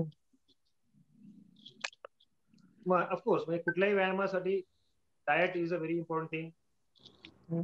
बऱ्याच वेळा काय होतंय की marathon पळणारे लोक असं म्हणतात किंवा असं दिसतं की खूप रन करतायत, किलोमीटर्सवर किलोमीटर्स करतायत, आणि तरी त्यांचं वजन कमी होण्याऐवजी वाढत जाते. असंही होतं. म्हणजे they're putting on fat, sometimes that happens. तर किती खाताय, काय खाताय, हे बॅलन्स जरुरी आहे. जास्त खाल्ल्याने वजन वाढू पण शकतं in spite of running a lot. Just because your running it doesn't mean की तुम्ही काही आणि कसंही कितीही खाऊ शकता. एक. आणि दुसरं, running is a energy intensive exercise ना, म्हणजे तुम्हाला तिथं कॅलरीजची गरज आहे, एनर्जी खूप लागते पळताना. So obviously you have to replenish your body. म्हणून मग रनिंग करण्याच्या पूर्वी एस्पेशली तुमचं रेग्युलर ट्रेनिंग सेशन्स आहेत, रेग्युलर जर शेड्यूल असतो 3-4-5 महिन्याचा मॅरेथॉनच्या एखाद्या आधी, त्या काळात फार जरुरी नाही, पण अगदी जेव्हा मॅरेथॉन जवळ येते एस्पेशली त्यावेळेस तुम्हाला ट्रेनिंगच्या आधी काही महिने, तुमच्या काही दिवस, एस्पेशली रनिंगच्या आधीचे 4-5-8 दिवस, आपण ज्याला कार्बो लोडिंग म्हणतो, रनर्स साठी हा टर्म खूप फेमस आहे, की तुमचे मसल्स जे असतात त्या मसलमध्ये आणि लिव्हरमध्ये ग्लायकोजन स्टोअर असतं. तर रन करताना निदान पहिले साधारणपणे जास्तीत जास्त तास, 1.5 तासापर्यंत किंवा एक 15 किलोमीटर अंतरापर्यंत आपण आपल्या मसल्समध्ये स्टोअर असलेल्या ग्लायकोजनच्या जोरावर पळत असतो. त्यामुळे ते ग्लायकोजन स्टोअर्स रिप्लेनिश होणं जरुरी असतं. म्हणून कार्बोहायड्रेट्स रनच्या आधी एक 4, 5, 6 दिवस आपण बिल्डअप करणं जरुरी आहे आपल्या डाएटमध्ये, स्पेशली आदल्या 2 दिवशी मॅरेथॉनच्या. तर भरपूर कार्बोहायड्रेट्स खाल्ले पाहिजेत. आपल्याकडे जे इझिली अवेलेबल आहेत ते भात, पोळी, डाळ जे आपण नेहमी खातो तेच. बाहेरच्या देशामध्ये पास्ता खातात लोक, ते पास्ताची पार्टी वगैरे करतात मॅरेथॉनच्या आधी. आपण साधं आपलं घरगुती जेवण असतं ते जे नेहमी खात असतो तेच खायचं, पण carbohydrate loading is important before a marathon. आणि रन करताना तुम्ही प्रॅक्टिस केली पाहिजे तुमच्या प्रॅक्टिस सेशन्स मध्येच, की रन करताना तुम्ही काय घ्याल न्यूट्रिशनसाठी. रन करताना सगळ्यात महत्वाचं ऑब्व्हियसली पाणी असतं, पण नुसतं पाणी पिऊ नका. एक प्रॅक्टिकल गोष्ट जी मी शिकलोय अनेक वर्षांचा अनुभवाने, ती तुम्ही असं करा की आपल्याला हे इलेक्ट्रॉल मिळतं ना, you know the Electral that we recommend as a oral rehydration salt for patients of dehydration. So that is the best thing. You don't have to go for fancy drinks, म्हणजे Gatorade, Energy सारखे drinks असतात जे आपण घेतो, त्यामध्ये calories सुद्धा असतात, म्हणजे शुगर असते आणि काही इलेक्ट्रोलाइट्स असतात. त्यापेक्षा सिंपल इलेक्ट्रॉल जे हिरवं पाकिट असतं ते जर तुम्ही बनवलं 1 लिटर मध्ये 1 पाकिट, आणि ते रन करताना कॅरी करता येत नसेल तर पॅकेट तुम्ही कॅरी करू शकता. जिथं वाटेत पाणी मिळतं त्यात ऍड करून तुम्ही एका ग्लासमध्ये त्यातलं 1/4 पॅकेट टाकू शकता आणि ते तुम्ही घ्या. त्याने माझा परफॉर्मन्स सगळ्यात चांगला आला मॅरेथॉन मध्ये आता अलीकडच्या काळामध्ये. So on the run you need water obviously, कारण डिहायड्रेशन होत आहे, आणि नुसतं वॉटर काय तसंही ऍब्झॉर्ब होत नाही सगळं, त्यामुळे it has to have some salt and sugar in it. So ORS पाणी सगळ्यात बेस्ट. किती घ्यायचं पाणी किंवा काय हे again it's a long topic, पण रन करताना you have to hydrate yourself very well, and not only hydrate but you also have to look for the sodium and potassium, जे आपल्यासाठी जरुरी आहे. इलेक्ट्रोलाइट्स मध्ये इम्बॅलन्स झालं तर काही किलोमीटर्स नंतर आपल्याला क्रॅम्प्स यायला लागतात. म्हणून रन करताना एनर्जी म्हणजे ग्लुकोज जी त्या पाण्यातून आपण घेऊ शकतो, ORS मध्ये मिळते किंवा आपल्याला मॅरेथॉन्स मध्ये ड्रिंक्स मिळतात, त्यामध्ये एनर्जी असते. पण खरं तर 10-15 किलोमीटर पर्यंत माझ्या मते ऍक्च्युली आपल्याला काहीच गरज नसते बाहेरून एक्स्ट्रा कॅलरीज घ्यायची. फक्त पाणी पिलं तरी चालू शकतं. मी स्वतः ऍक्च्युली बऱ्याच वेळा 21 किलोमीटर फक्त पाणी पिऊनच करतो. आता नवीन लोकांना ते जमेलच किंवा करावं की नाही असं आहे, पण हळूहळू प्रॅक्टिस करून तुम्ही करू शकता. आपलं शरीर तेवढं स्ट्रॉंग असतं. आणि मग रन झाल्यानंतर ऑब्व्हियसली कुठलाही व्यायाम झाल्यानंतर within the next few hours ideally थोडंसं प्रोटीन आणि कार्बोहायड्रेट्स घ्यायला पाहिजे. This is a long topic, but just in short, pre run carbohydrate loading, run करताना पाणी आणि इलेक्ट्रोलाइट्स लक्ष देणं, आणि पोस्ट रन अगेन कार्बोहायड्रेट्स आणि प्रोटीन. आणि हे सगळं परत मॅरेथॉन ट्रेनिंगच्या पिरियड मधलं न्यूट्रिशन किंवा डाएट, रन करतानाचं आणि रन नंतरचं, this is explain in detail in the book again, and you can also search it online. Okay. How late can one start running? Like, काय म्हटलं? how late can one start running? Means at till what age? Like people. It is never too late to start running. Yeah. The right time to start running is right now. आता पाहायला सुरू करा. In fact आता उभे राहा आणि पण करा की मी आता पाहायला सुरू केलं. मला फार वेळ बसायला आवडतच नाही. मी बऱ्याचशा मीटिंग मी कंपल्सरी सांगतो उभे राहून करायला पाहिजे आपण. Start running immediately. रनिंग करणं करायला कुठल्याही वयाचं बंधन नाहीये. इनफॅक्ट जितकं लवकर सुरू कराल तितकं चांगलंच आहे. आता हे एपिडेमिकच आहे. ओबेसिटी असो किंवा इनऍक्टिव्हिटी, हे एक एपिडेमिक झालंय. बसणं सुद्धा तुम्ही पाहिलं असेल तर मी अलीकडे काही पाहिले talks, sitting itself is now an epidemic. खूप बसतो आपण. नुसतं बसून असतो दिवसभर बरेच लोक, त्यामुळे काय होत नाही. तर जस्ट स्टार्ट रनिंग. वयाचं काही बंधन नाही. इनफॅक्ट तुम्ही बघाल तर ज्यांचं वय जास्त असतं, म्हणजे मॅरेथॉन रनर्स मध्ये जर बघाल ना, हौशी रनर्स मध्ये, तर जास्त वय असलेले जे रनर्स असतात ना, म्हणजे 30शीतले, 40शीतले, 50शीतले, 60शीतले, they keep on improving the times. माझंच उदाहरण घ्या, फार नको. 2012 साली माझं जे हाफ मॅरेथॉन किंवा फुल मॅरेथॉन टाइम होता, म्हणजे पहिला हाफ मॅरेथॉनचा टाइम 2 तास 6 मिनिटं होता, आणि पहिला फुल मॅरेथॉनचा टाइम 4 तास 20 मिनिटं होता.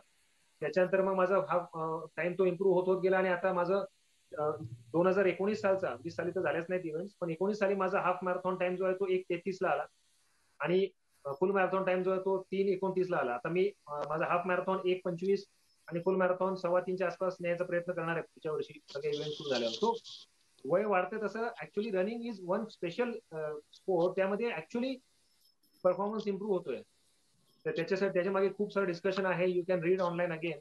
त्याचं मी डिस्कशन ह्यात पण वय असं लिहिलेलं आहे. त्यामध्ये त्या वयाचा भाग मी एक्सप्लेन केलाय की का आणि कसं आणि कधी पळावं. But just to put it in short, just start running. Age is not a limit. Okay. A few questions were there regarding osteoarthritis and sacroiliitis. So can they walk or run? Like sacroiliitis was brisk walk. Can they do it? एक basic आहे की whatever causes pain, if you get pain when you do anything, be it running, walking, swimming, cycling or whatever, obviously you cannot do it. Na? जर तुम्हाला पळताना दुखतंय पण तुम्हाला चालताना दुखत नाहीये, सहसा असंच असतं ना. सॅक्रोइलायटिस किंवा ज्याला ऑस्टिओआर्थरायटिसचा प्रॉब्लेम आहे त्यांना इम्पॅक्टफुल एक्सरसाइज त्यांनी रोप स्किपिंग किंवा रनिंग अवॉइडच करायला पाहिजे. एस्टॅब्लिश्ड ऑस्टिओआर्थरायटिस आहे त्यांना पळताना त्रास होतोय तर कशाला दुखत असताना कधी पळायला नाही पाहिजे, because that is real pain ना. That is not a pain of temporary injury, that is actually pain. तर ते अवॉइड करण्यासाठी you should do some other form of exercise. आणि walking I think is the best form. म्हणजे ultimately तुम्ही 5 kilometre पळाला काय किंवा चालला काय है ना, अल्टिमेटली अंतर तेवढंच कव्हर करताय तुम्ही. वेळ थोडा जास्त लागेल, कॅलरीज बर्न थोडा इकडे तिकडे, पण ऑलमोस्ट तेवढ्याच कॅलरीज बर्न त्याशी होणारच आहे, कारण वेळ जास्त लागतो, तुम्ही तेवढाच वेळ एफर्ट घेताय. सो ज्यांना पेनफुल कंडिशन्स आहेत त्यांनी walking is a very beautiful पर्याय फॉर दॅट. योगा करा, वॉकिंग करा. रनिंगचा अट्टाहास करण्याची गरज नाही. मी पुस्तक लिहिलंय मॅरेथॉनचा नावाचं, बट आय वुड नॉट से की marathon like it's not the end of all. जगाचा शेवट नाही तो की मॅरेथॉन एक मॅरेथॉन नाही. खूप सारे पर्याय आहेत. You should always look at different options. आणि तुमच्या ऑर्थोपेडिशियनचा सल्ला घेताना मात्र एक काळजी घ्यायला लागेल. ऑर्थोपेडिशियन सहसा थोडं डिस्करेज करतात. ऑर्थोपेडिक्स होईल थोडं, अगदी त्यांचं पण take it with a pinch of salt. म्हणजे तुम्हाला स्वतःच्या अनुभवाने चाललं पाहिजे. आणि तुम्हाला काय होतं तुमच्या बॉडीला तुम्ही ऑब्झर्व करा. You cannot put one formula to everyone. Okay. Over to you, Dhananjay, for audience question. Yeah, Shweta Bide madamचा एक क्वेश्चन होता. She is a full marathoner, long distance runner, ultra marathoner. Her question is that she is not doing anything in this lockdown. She is just doing on stress treadmill, basically running. काय नाव आहे त्यांचं? She's on just doing practice on treadmill, that too around 20 kilometer. So how नाव काय म्हणलं त्यांचं? Shweta Bide. अच्छा, Shweta Bide madam. So you advise basically those who were doing very long distance running and they have now stopped, almost not doing anything. So how will they come back basically? How to do? Don't worry at all. You will come back very strongly. See, एक तर तुमच्याकडे treadmill आहे. जर तुम्ही, मला वाटतं तुम्ही म्हणालात की ट्रेडमिल आहे त्यांच्याकडे, ट्रेडमिल असेल तर यूज द ट्रेडमिल. अदरवाईज लोक असं म्हणतात की ट्रेडमिल एकदा घेतलं तर नुसतं नंतर कपडे वाळायलाच लोक वापरतात. पण माझ्या केसमध्ये सुद्धा तसं अजिबात नाहीये. माझ्या घरात ट्रेडमिल आहे गेल्या 6-7 वर्षापासून आणि मी ते खूप वापरतो. म्हणजे सुरुवातीला आपल्याला वाटतं की अरे बाहेर खूप छान वाटतं, आपल्या ट्रेडमिलवर एवढी मजा येत नाही, पण नाही तसं काही. तुम्ही एन्जॉय करू शकता. समोर एक मस्त मोबाईल ठेवा, काहीतरी टॅबलेट ठेवा किंवा कानात म्युझिक लावा आणि सुरू करा. म्हणजे तुम्ही तुम्ही पळत राहा. मी स्वतः गेल्या वर्षी लॉकडाऊनच्या पिरियडमध्ये, तुम्हाला माहिती असेल तर आम्ही run at home marathon organise केली होती, स्टे होम आणि हेल्दी मॅरेथॉन. तर मी स्वतः 21 किलोमीटर आधी ट्रेडमिलवर केलं जिद्दीने. आधी 10 किलोमीटर पर्यंत मॅक्सिमम करायचो मी, मग त्यावेळेस मी 21 किलोमीटर केलं जिद्दीने. आणि मग मला असं वाटलं 21 दिवस 42 होईल का, आणि त्यातूनच मग त्या स्टे होम मॅरेथॉनची आयडिया आली. आणि मग आम्ही गेल्या वर्षी ती ऑर्गनाईज केली. जवळपास 1700 लोकांनी आपापल्या घरामध्ये, त्याच्याकडे ट्रेडमिल नाही, त्यांनी गच्चीवर रनिंग केलं. त्याच्या घरामध्ये जागा खूप कमी आहे, त्यांनी हॉलमध्ये गोल गोल चक्रा मारल्या आणि हाफ मॅरेथॉन पूर्ण केले. तर पॉसिबल आहे. मी तुम्हाला ऍक्टिव्ह राहण्यासाठी खरंच काही गरज नाही. आणि मी म्हणतो की यूज दिस पिरियड. आता मी रनिंग स्वतः खरंच खूप कमी केलंय. Let me tell you, Shweta Bhide ना, मी गेल्या 3 ते 4 महिन्यामध्ये हार्डली काही रनिंग केलंय. Hello, So may I please repeat my question? My question was different. Dr. Patek, may I speak? Yes. Yeah, my question was, I have been running. It's not that I'm not doing anything. I have been running from the 22nd of March 2020 every Sunday, 10 plus on a Sunday. But my question was, I have been conservative since we were, we are ultra marathoners. We are used to longer distances and all those things. But because of this COVID, and since we are the healthcare, in the healthcare industry, I thought let's take it a bit slow, because, our immunity should not go down with longer distances as we were running before. So my question was, I have been running up to a 20 kilometer max on the treadmill. But, and my strength, of course, without strength, you can't go ahead. But what do you think about it? Should I be continuing with that, or should I be increasing my distance? You said you've run a 42 on a treadmill, but in the event that we are going out, seeing so many patients and all, so the immunity thing and all those things. So on that background, I was a bit conservative on the mileage. That was my question. So obviously, like you said, and like you have already pointed out, it is said that theoretically, at least it is said so, because that is again controversial, that running for a long distance brings down your immunity. And we have experienced that, when we train for longer distances, especially after coming back from ultra marathons, we do feel a bit down, and sometimes we also do tend to catch a common cold very easily. And because this coronavirus is also a form of common cold, obviously it is, you are correct when you say that you are a bit apprehensive, and that has been that rumor or that discussion has been doing the rounds, that it is probably risky to run long distances. And I would say that that is actually correct, because even though I did that 42K, that was just a one-off thing which I did last year, but I would not recommend it. That is what I'm saying. You are doing the correct thing by not overdoing it now, and just keeping to those 10Ks, and maybe once in a while, if you feel like it, maybe a 15K on the treadmill. But I think we should all use this time to get more strong by focusing on strength training rather than going for long distances. So my recommendation is also the same. I'm telling you that I have not been running a lot these last few days, but I'm in the best shape of my life. I can't tell you how happy I am right now. I'm on a good diet. I am doing a lot of strength training. I'm doing calisthenics, and I have actually managed to lose 2 to 2.5 kgs more, and all of it actually from my midsection, so that I am now looking at having a very strong core, which when it comes to it, when we get out, I'm sure we don't need to worry about being able to run those long distances again, because that is again a build-up process. Once we commit to an event, we will be able to train and then go there again. So till such time, let us save ourselves first. Jaan hai to jaan hai. and in the meanwhile, there's no need to get down thinking that because we are ultra runners, we are dimag mein aisa hai, we have to run that much, we are not running that much. Just forget it for some time. Be happy that we are alive, and get stronger by concentrating more on other things. Build up some other things. Build up on your hobbies. I'm working so much on my hobbies now. Reading a lot, and also having a good time. Actually, running can take a backseat sometimes in life. Even I have gone down on my weight, as in I was aiming at being lesser in weight for my height. We runners want to be lighter, right? So yes, that is what I have done, and I have achieved that in this last year. And of course, diet is also there. Sorry, sir? So congratulations. That's a great Thank you so much. Thank you so much. Thank you so much. And also diet and all, of course, it plays a role.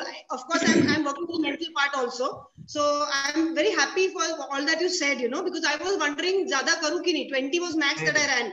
And that thing was there, karu ki nahi? You can run, we can run. We can run, I guess, for half the day on the treadmill also, but karayla paije ka nahi? That was the question. I don't think so. Just run enough so as to not forget your bearings. Just keep in touch with the running part, but become better at something else. Na? Yeah. Thank you, sir. Thank you so much. May I ask question? Yes. Sandeep sir. Yes. मी सुरजीत सिंग आपलं मॅरेथॉनचं पुस्तक जानेवारी 21 मध्ये माझे मित्र अतुल संगमनेरनी माझ्याकरिता आणलं होतं. तुमच्या स्वाक्षरी सहित आहे माझ्याकडे. बट अनफॉर्च्युनेटली पूर्ण अजून वाचून झालेलं नाहीये. ते 12 खडीचा वापर खूप चांगला केलेला आपण त्याच्यामध्ये, त्याबद्दल अभिनंदन. आणि माझा प्रश्न म्हणण्याऐवजी एक छोटीशी कंप्लेंट होती related to marathon, Satara marathon. मी 2019 मध्ये सातारा मॅरेथॉनला आलो होतो पार्टिसिपेट करायला. आणि व्हॉट आय ऑब्झर्व का जो सिटी एरिया आहे आपला हिल स्टार्ट होण्याच्या अगोदर तो पर्टिक्युलर पोर्शन मध्ये एरियामध्ये काहीतरी 4-5 किलोमीटरचा आहे. तिथे भरपूर आपल्याला चेअर लीडर म्हणा, पब्लिक म्हणा, भरपूर आपल्याकडे असतं चेअर अप करायला.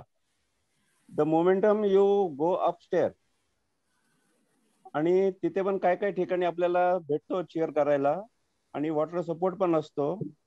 पण what I observe in 2019, the latecomer who are after 250 or 245 minutes, म्हणजे 2.5 तासानंतर 3 तासानंतर जे येणारे असतात त्यांना शेवटी वॉटर सपोर्ट नसतो. ठीक आहे. आणि ते जे वॉटर स्टॉल असतात ते वाइंड अप करून चालायला लागतात ते. कारण माझा स्वतःचा 2:58 का 55 टाइम होता. मी स्वतः विचारलं, अरे भाऊ आमच्याकडे तर पाणी ठेवलं का नाही, तुम्ही आवरून घेतलं? ते म्हणते नाही सर, ते आता संपून गेलंय पाणी. तर तेवढी तुम्ही एक प्रिकॉशन घ्या की जो शेवटचा माणूस पळतोय सातारा हिल मॅरेथॉन, कमीत कमी त्याला पण ते पाणीचं सपोर्ट पाहिजे. I got your point Surjit ji ना.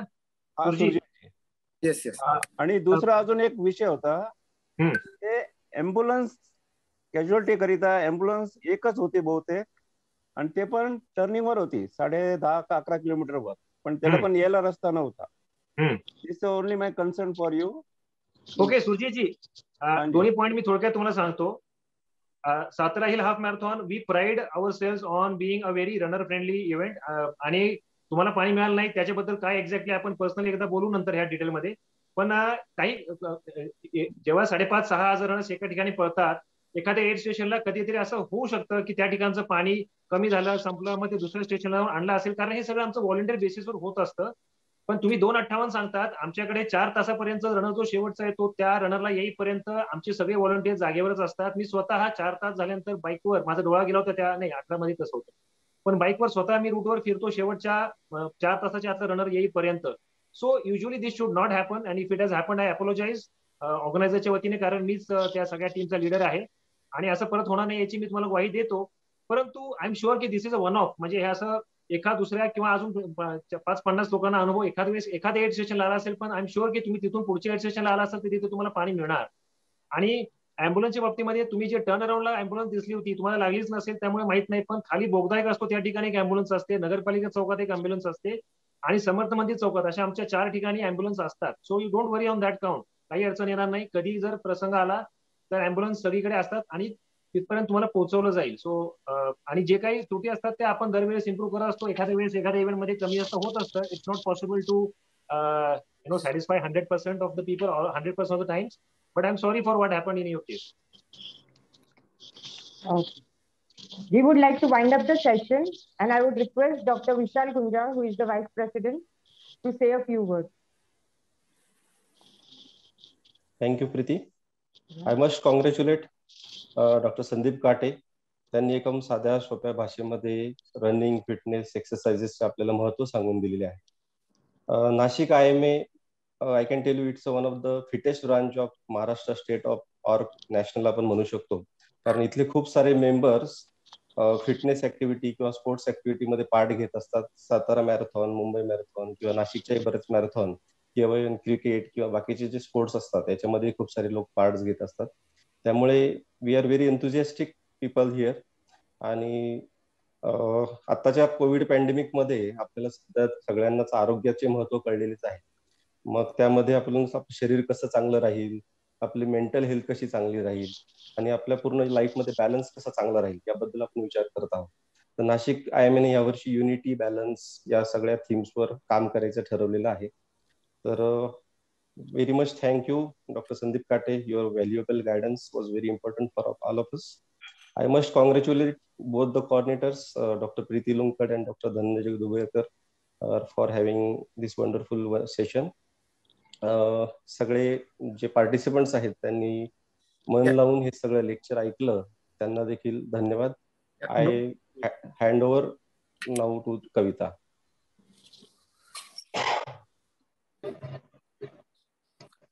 Hello, thank you Sandeep Kate sir, खूप छान माहिती दिली आणि खूप सारे टिप्स दिले. मॅरेथॉनच्या बाबतीत असं असतं की मी 3 करते, 5 करते, 10 केली आणि मग पुन्हा असं वाटतं की परत 3च करावी, नको बाबा 10, असं पण होतं बऱ्याचदा. ती कन्सिस्टन्सी राहत नाही बऱ्याच वेळेला. तर त्याच्यासाठी तुम्हाला काय, म्हणजे तुमचं काय म्हणणं आहे की बऱ्याच वेळेला ती कन्सिस्टन्सी राहत नाही, सारखे ते व्यायामचे प्रकार बदलत राहतात. कोणाकोणाला ते मॅरेथॉन आवडते, माझं ते व्हेरिएशन होतं, म्हणजे असं व्हॉट कीप्स यू कन्सिस्टंट? नाही, very frankly speaking, it is not important at all to be consistent or to be just insistent about one form of exercise. म्हणजे तुम्हाला मॅरेथॉनच करायला पाहिजे आणि 3, 10, 5, 10 केल्यानंतर 21 केलं पाहिजे किंवा 10च परत करत आलं पाहिजे असं तुम्हाला जर वाटत नसेल, so you don't need to force yourself anyways. तुम्हाला दुसरं काय करायला आवडतं, फॉर एक्झाम्पल, फक्त as long as you keep doing something to keep yourself busy on that part, म्हणजे फिजिकल आस्पेक्ट. काहीतरी व्यायाम करताय तुम्ही, जर वॉकिंग केलं तरी चालेल, तुम्ही स्किपिंग करत असाल तरी चालेल, तुम्ही स्विमिंगला जात असाल तरी हरकत नाही, योगासनं करत असाल, do that minimum of half an hour to 45 minutes of exercise regularly. That is most important. तुम्हाला हलतं चालतं राहिलं पाहिजे, ऍक्टिव्ह राहिलं पाहिजे, हे महत्वाचं आहे. रनिंगच्या बाबतीत तुम्हाला जर काही लोकांना नाही मनापासून आवडत, म्हणजे you cannot just force yourself to do it. You have to change your attitude of looking at it. म्हणजे जर तुम्हाला करायचंय जिद्द करून, तर then you have to probably get in that company. तुमचे काही मित्र असतील जे रेग्युलरली करतात, त्यांच्यासोबत राहून त्यांच्यापासून तुम्ही इन्फ्लुएन्स होऊ शकता. रनर्स एकमेकाला चांगले पॉइझन करतात. पण but if you don't feel like it, you don't have to. म्हणजे you have to mix it. In fact मी आता या स्टेजला आहे लाईफच्या, जसं चोए खा के बिल्ली हाच कोचली म्हणतात, तसं मी आता लोकांना असं सांगेन की don't have to go for long distances. Ultra marathons आवड ज्याला आहे त्यांनी करावं, but it's not for everyone, है ना. तर तुम्ही मिक्स अँड मॅच करा. एक 3-4-5 किलोमीटर रेग्युलरली पळणं is very good for fitness. म्हणजे 3-4-5 किलोमीटर पळणं काही किरकोळ गोष्ट नाहीये. तुम्ही त्यात सुद्धा खूप व्यायाम करू शकता. तुम्ही हाय इंटेन्सिटी इंटरव्हल ट्रेनिंग त्यासोबत मिक्स करा. मग 3-4-5 किलोमीटर इझिली पळा, हे आठवड्यातनं 2-3 वेळा मे बी. आणि मग एक दिवस आठवड्यातनं तुम्ही हाय इंटेन्सिटी ट्रेनिंग कुठल्याही फॉर्म मध्ये करू शकता. तेच रनिंगच असू शकतं किंवा घरच्या घरी स्ट्रेंथ ट्रेनिंग असू शकतं, सायकलिंग करू शकता तुम्ही fast. Keep it mix and match. म्हणजे फिटनेस इज इम्पॉर्टंट. तुमच्या शरीराचं कॉम्पोजिशनकडे लक्ष द्या, डाएटकडे लक्ष द्या. आणि फॅट पर्सेंटेज तुमचं जर समजा खूप हाय असेल फॉर एक्झाम्पल, तर त्याच्याकडे लक्ष द्या. Keep it interesting. नो कधी डाएटकडे जास्त लक्ष द्यायला पाहिजे तुम्ही, हे सगळंच हे जरुरी नाही. Okay. Thank you, sir. Thank you, sir, for your valuable inputs. Thank you, our MOCs, Dr. Preeti and Dr. Duberkar, sir, for conducting a very nice session on exercise, marathon, and tips and tricks, which are very useful and valuable, and which will be followed by most of our participants. Participants have actively participated in this session. So we thank all of you from Team IMA Nasik. I just want to show one clip, basically, if it works. Basically, this is what we have seen, heard about Dr. Sandeep Kate. So this is just an attempt to show whatever his running achievements are, basically. आणि धनंजय, मला माझे भवरे सुद्धा दाखवायचे होते, जर कोणी असेल शिल्लक तर. Yes, there are people. So, sir, meanwhile, you just show your collection of your tops, and I will try to share the screen. Okay. So what I want to show you is, माझ्याकडे apart from what I do for running, माझ्या hobbies आहेत काही ज्यामध्ये मी भवरे collect करतो. So let me see if I can show you like this. दिसतंय का तुम्हाला हे? Yes. So these are भवरे आहेत, सगळे स्पिनिंग टॉप्स आहेत. आपण लहान असताना फिरवायचो ना. म्हणजे मी अजूनही फिरवतो, मी अजूनही लहान आहे त्या बाबतीत. हे बघा, हे हा भवरा, दिस इज अ स्पिनिंग टॉप ना. So different types of spinning. जगातल्या जवळपास एक 20-25 देशातले वेगवेगळ्या प्रकारचे भवऱ्यांचं कलेक्शन आहे माझ्याकडे. हा एक डबा, हा माझा रेग्युलरली मी जे भवरे फिरवतो ते हे आहेत. आणि बाकीचे इकडे असे भवरे, हे हा माझा सर्वात मोठा भवरा आहे. हा समोर दिसतोय तो, हा लाकडी भवरा आहे. हा जवळपास 50-55 किलो आहे, 60 किलो असं, म्हणजे मोजता येत नाही. हा खूप हेवी आहे, हा उचलायला खूप जड आहे. हा फिरवतानाचा माझा युट्यूब व्हिडिओ आहे.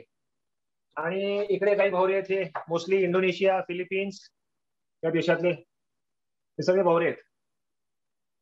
हा फ्लावर वाज जो आहे, हा सुद्धा ऍक्च्युली भवराच आहे. तो हे माझं भवऱ्यांचं कलेक्शन आहे. काही आणखी डब्यांमध्ये आतमध्ये भरून ठेवले तिथं खाली, ते मला काढायला ठेवायला जागा नाहीये. हे सुद्धा भवरेच आहे तिकडे. हे एकावर एक हे तीन जे भवरे आहेत, हा सुद्धा एक सिंगल भवरा आहे. So that is like my spent of collection. आणि दुसरी माझी एक हॉबी आहे, ती आहे comics collection. So I collect comics and old books. So हे माझं फॉर एक्झाम्पल इथं माझं शॉर्टिंग चालू आहे. हे चंपकचं चालू आहे. चंपक जे आपण लहानपणी वाचलेलं होतं ते चंपक आहे माझ्याकडे. चांदोबा आहे. इंद्रजाल कॉमिक्स आहे. हे इंद्रजाल कॉमिक्स जे आपण लहान असताना वाचलेत, बऱ्याच जे 60s-70s मध्ये बॉर्न झालेत ते सगळे, हे माझं कॉमिक कलेक्शन आहे. बेसिकली हे ड्रॉवर्स आहेत हे सगळे. These are all my comics. हे सगळे ड्रॉवर मध्ये जे ठेवलेले आहेत ते माझे कॉमिक्स आहेत. So I keep them. आता आपल्याला थोडा अवघड जाते ह्या टॅबलेटने. हे कॉमिक्स आहेत. So I keep them like this. Plastic मध्ये प्लास्टिक कव्हर टाकून ठेवतो. हे टिंकल आहेत, जुने टिंकल. हे सर्व टिंकल आहेत. हे अमर चित्रकथा आहे. अमर चित्रकथा तुम्हाला आठवत असेल तर, हे कर्ण, हे Hanuman. I got around 8,000 to 10,000 comics. हे फॅन्टमचे कॉमिक्स आहेत सगळे. So it's quite big. हे सगळे कॉमिक्स आहेत. हे शेरलॉक होम्सचे कॉमिक्स आहेत. आणि इथे माझी पुस्तकं आहेत, बाकी रनिंगची पुस्तकं आणि हे बाकी सर्व. पण largely comics is something which keeps me very busy and very happy. So I am very proud of my comic collection. आणि माझ्या फावल्या वेळामध्ये मी माझे कॉमिक्स आणि भोवरे हे माझे छंद जोपासत असतो.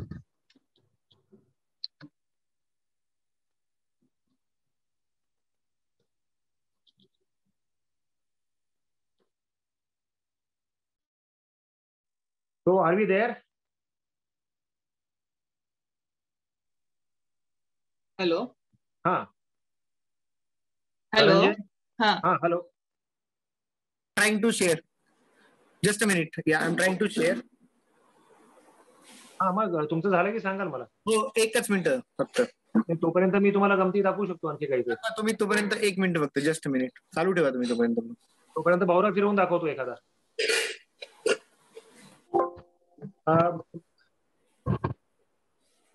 तुम्हाला भवरा फिरवून दाखवू एखादा?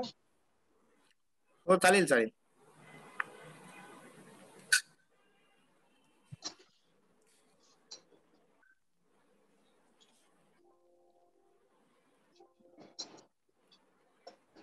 व्हिडिओ फार ब्रेक होतोय. आय थिंक इंटरनेट इश्यू आहे त्या साईड. I think so. ठीक आहे, विल नॉट प्ले. दिसतंय का तुम्हाला इथे? येस. हा दिसतोय भवरा? हा बांबूचा भवरा आहे, लाकडी. हा पाटली लाकूड, पाटली बांबू. हा middle south east Asian countries मधला हा भवरा आहे.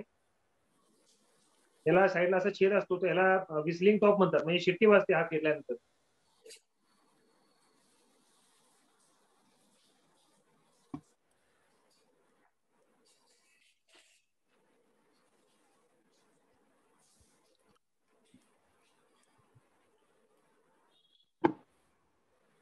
मला माहित नाही तो दाखवायचं कसं, कारण तो जमिनीवर मी फिरवणार आहे.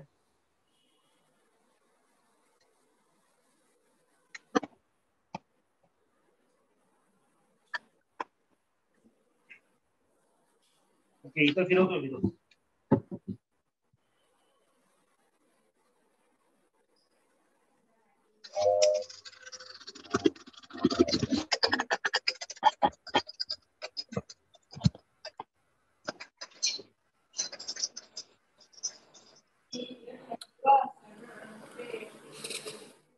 तो भवरा साईडला जाऊन आपटला. मी पुन्हा एकदा ट्राय करतो.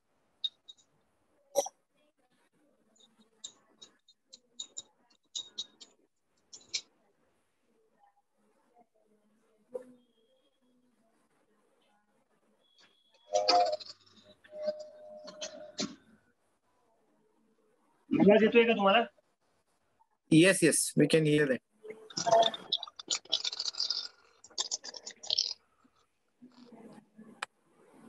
नेमका इथे अडकतोय कुठे कुठे?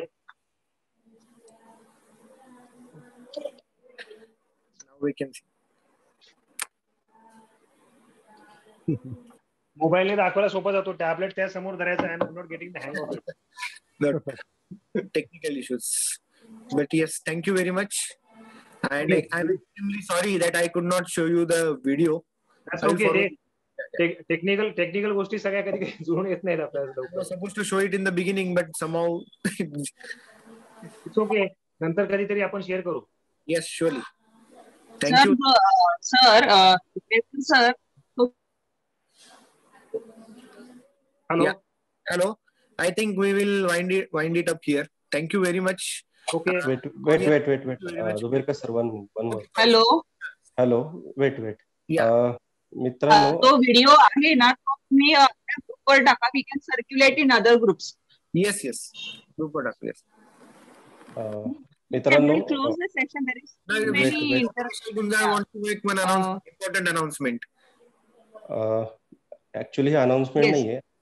नाशिक IIMA आपले जे सिनियर मेंबर आहेत, डॉक्टर दीपक कोतकर, सिनियर डर्मॅटोलॉजिस्ट, त्यांचे हृदयविकाराच्या धक्क्याने आज निधन झालेले आहे. तर सर्वांना ही दुःखद बातमी कळवण्यासाठी आणि सर्वांना भावपूर्ण श्रद्धांजली देण्यासाठी मी सर्वांना सरांच्या आत्म्याला शांती लाभो आणि सरांच्या कुटुंबियांना हे सर्व दुःख त्यांना पचवण्यास भगवान त्यांना मदत करो हीच ईश्वरचरणी प्रार्थना. तर एक आदरणीय व्यक्तिमत्व होते, सर्वांचे मित्र होते, कधी पण मदतीला लागणारे एक खास मनमळ सदस्य आपण त्यांना म्हणू शकतो. तर असा एक माणूस आपल्यातून गेला आहे, तर याचं सर्वांना दुःख आहे. तर नाऊ आपण सरांना श्रद्धांजली व्यक्त करू आणि सेशन संपू. Thank you sir. थँक्यू. चलो बाय. थँक्यू. या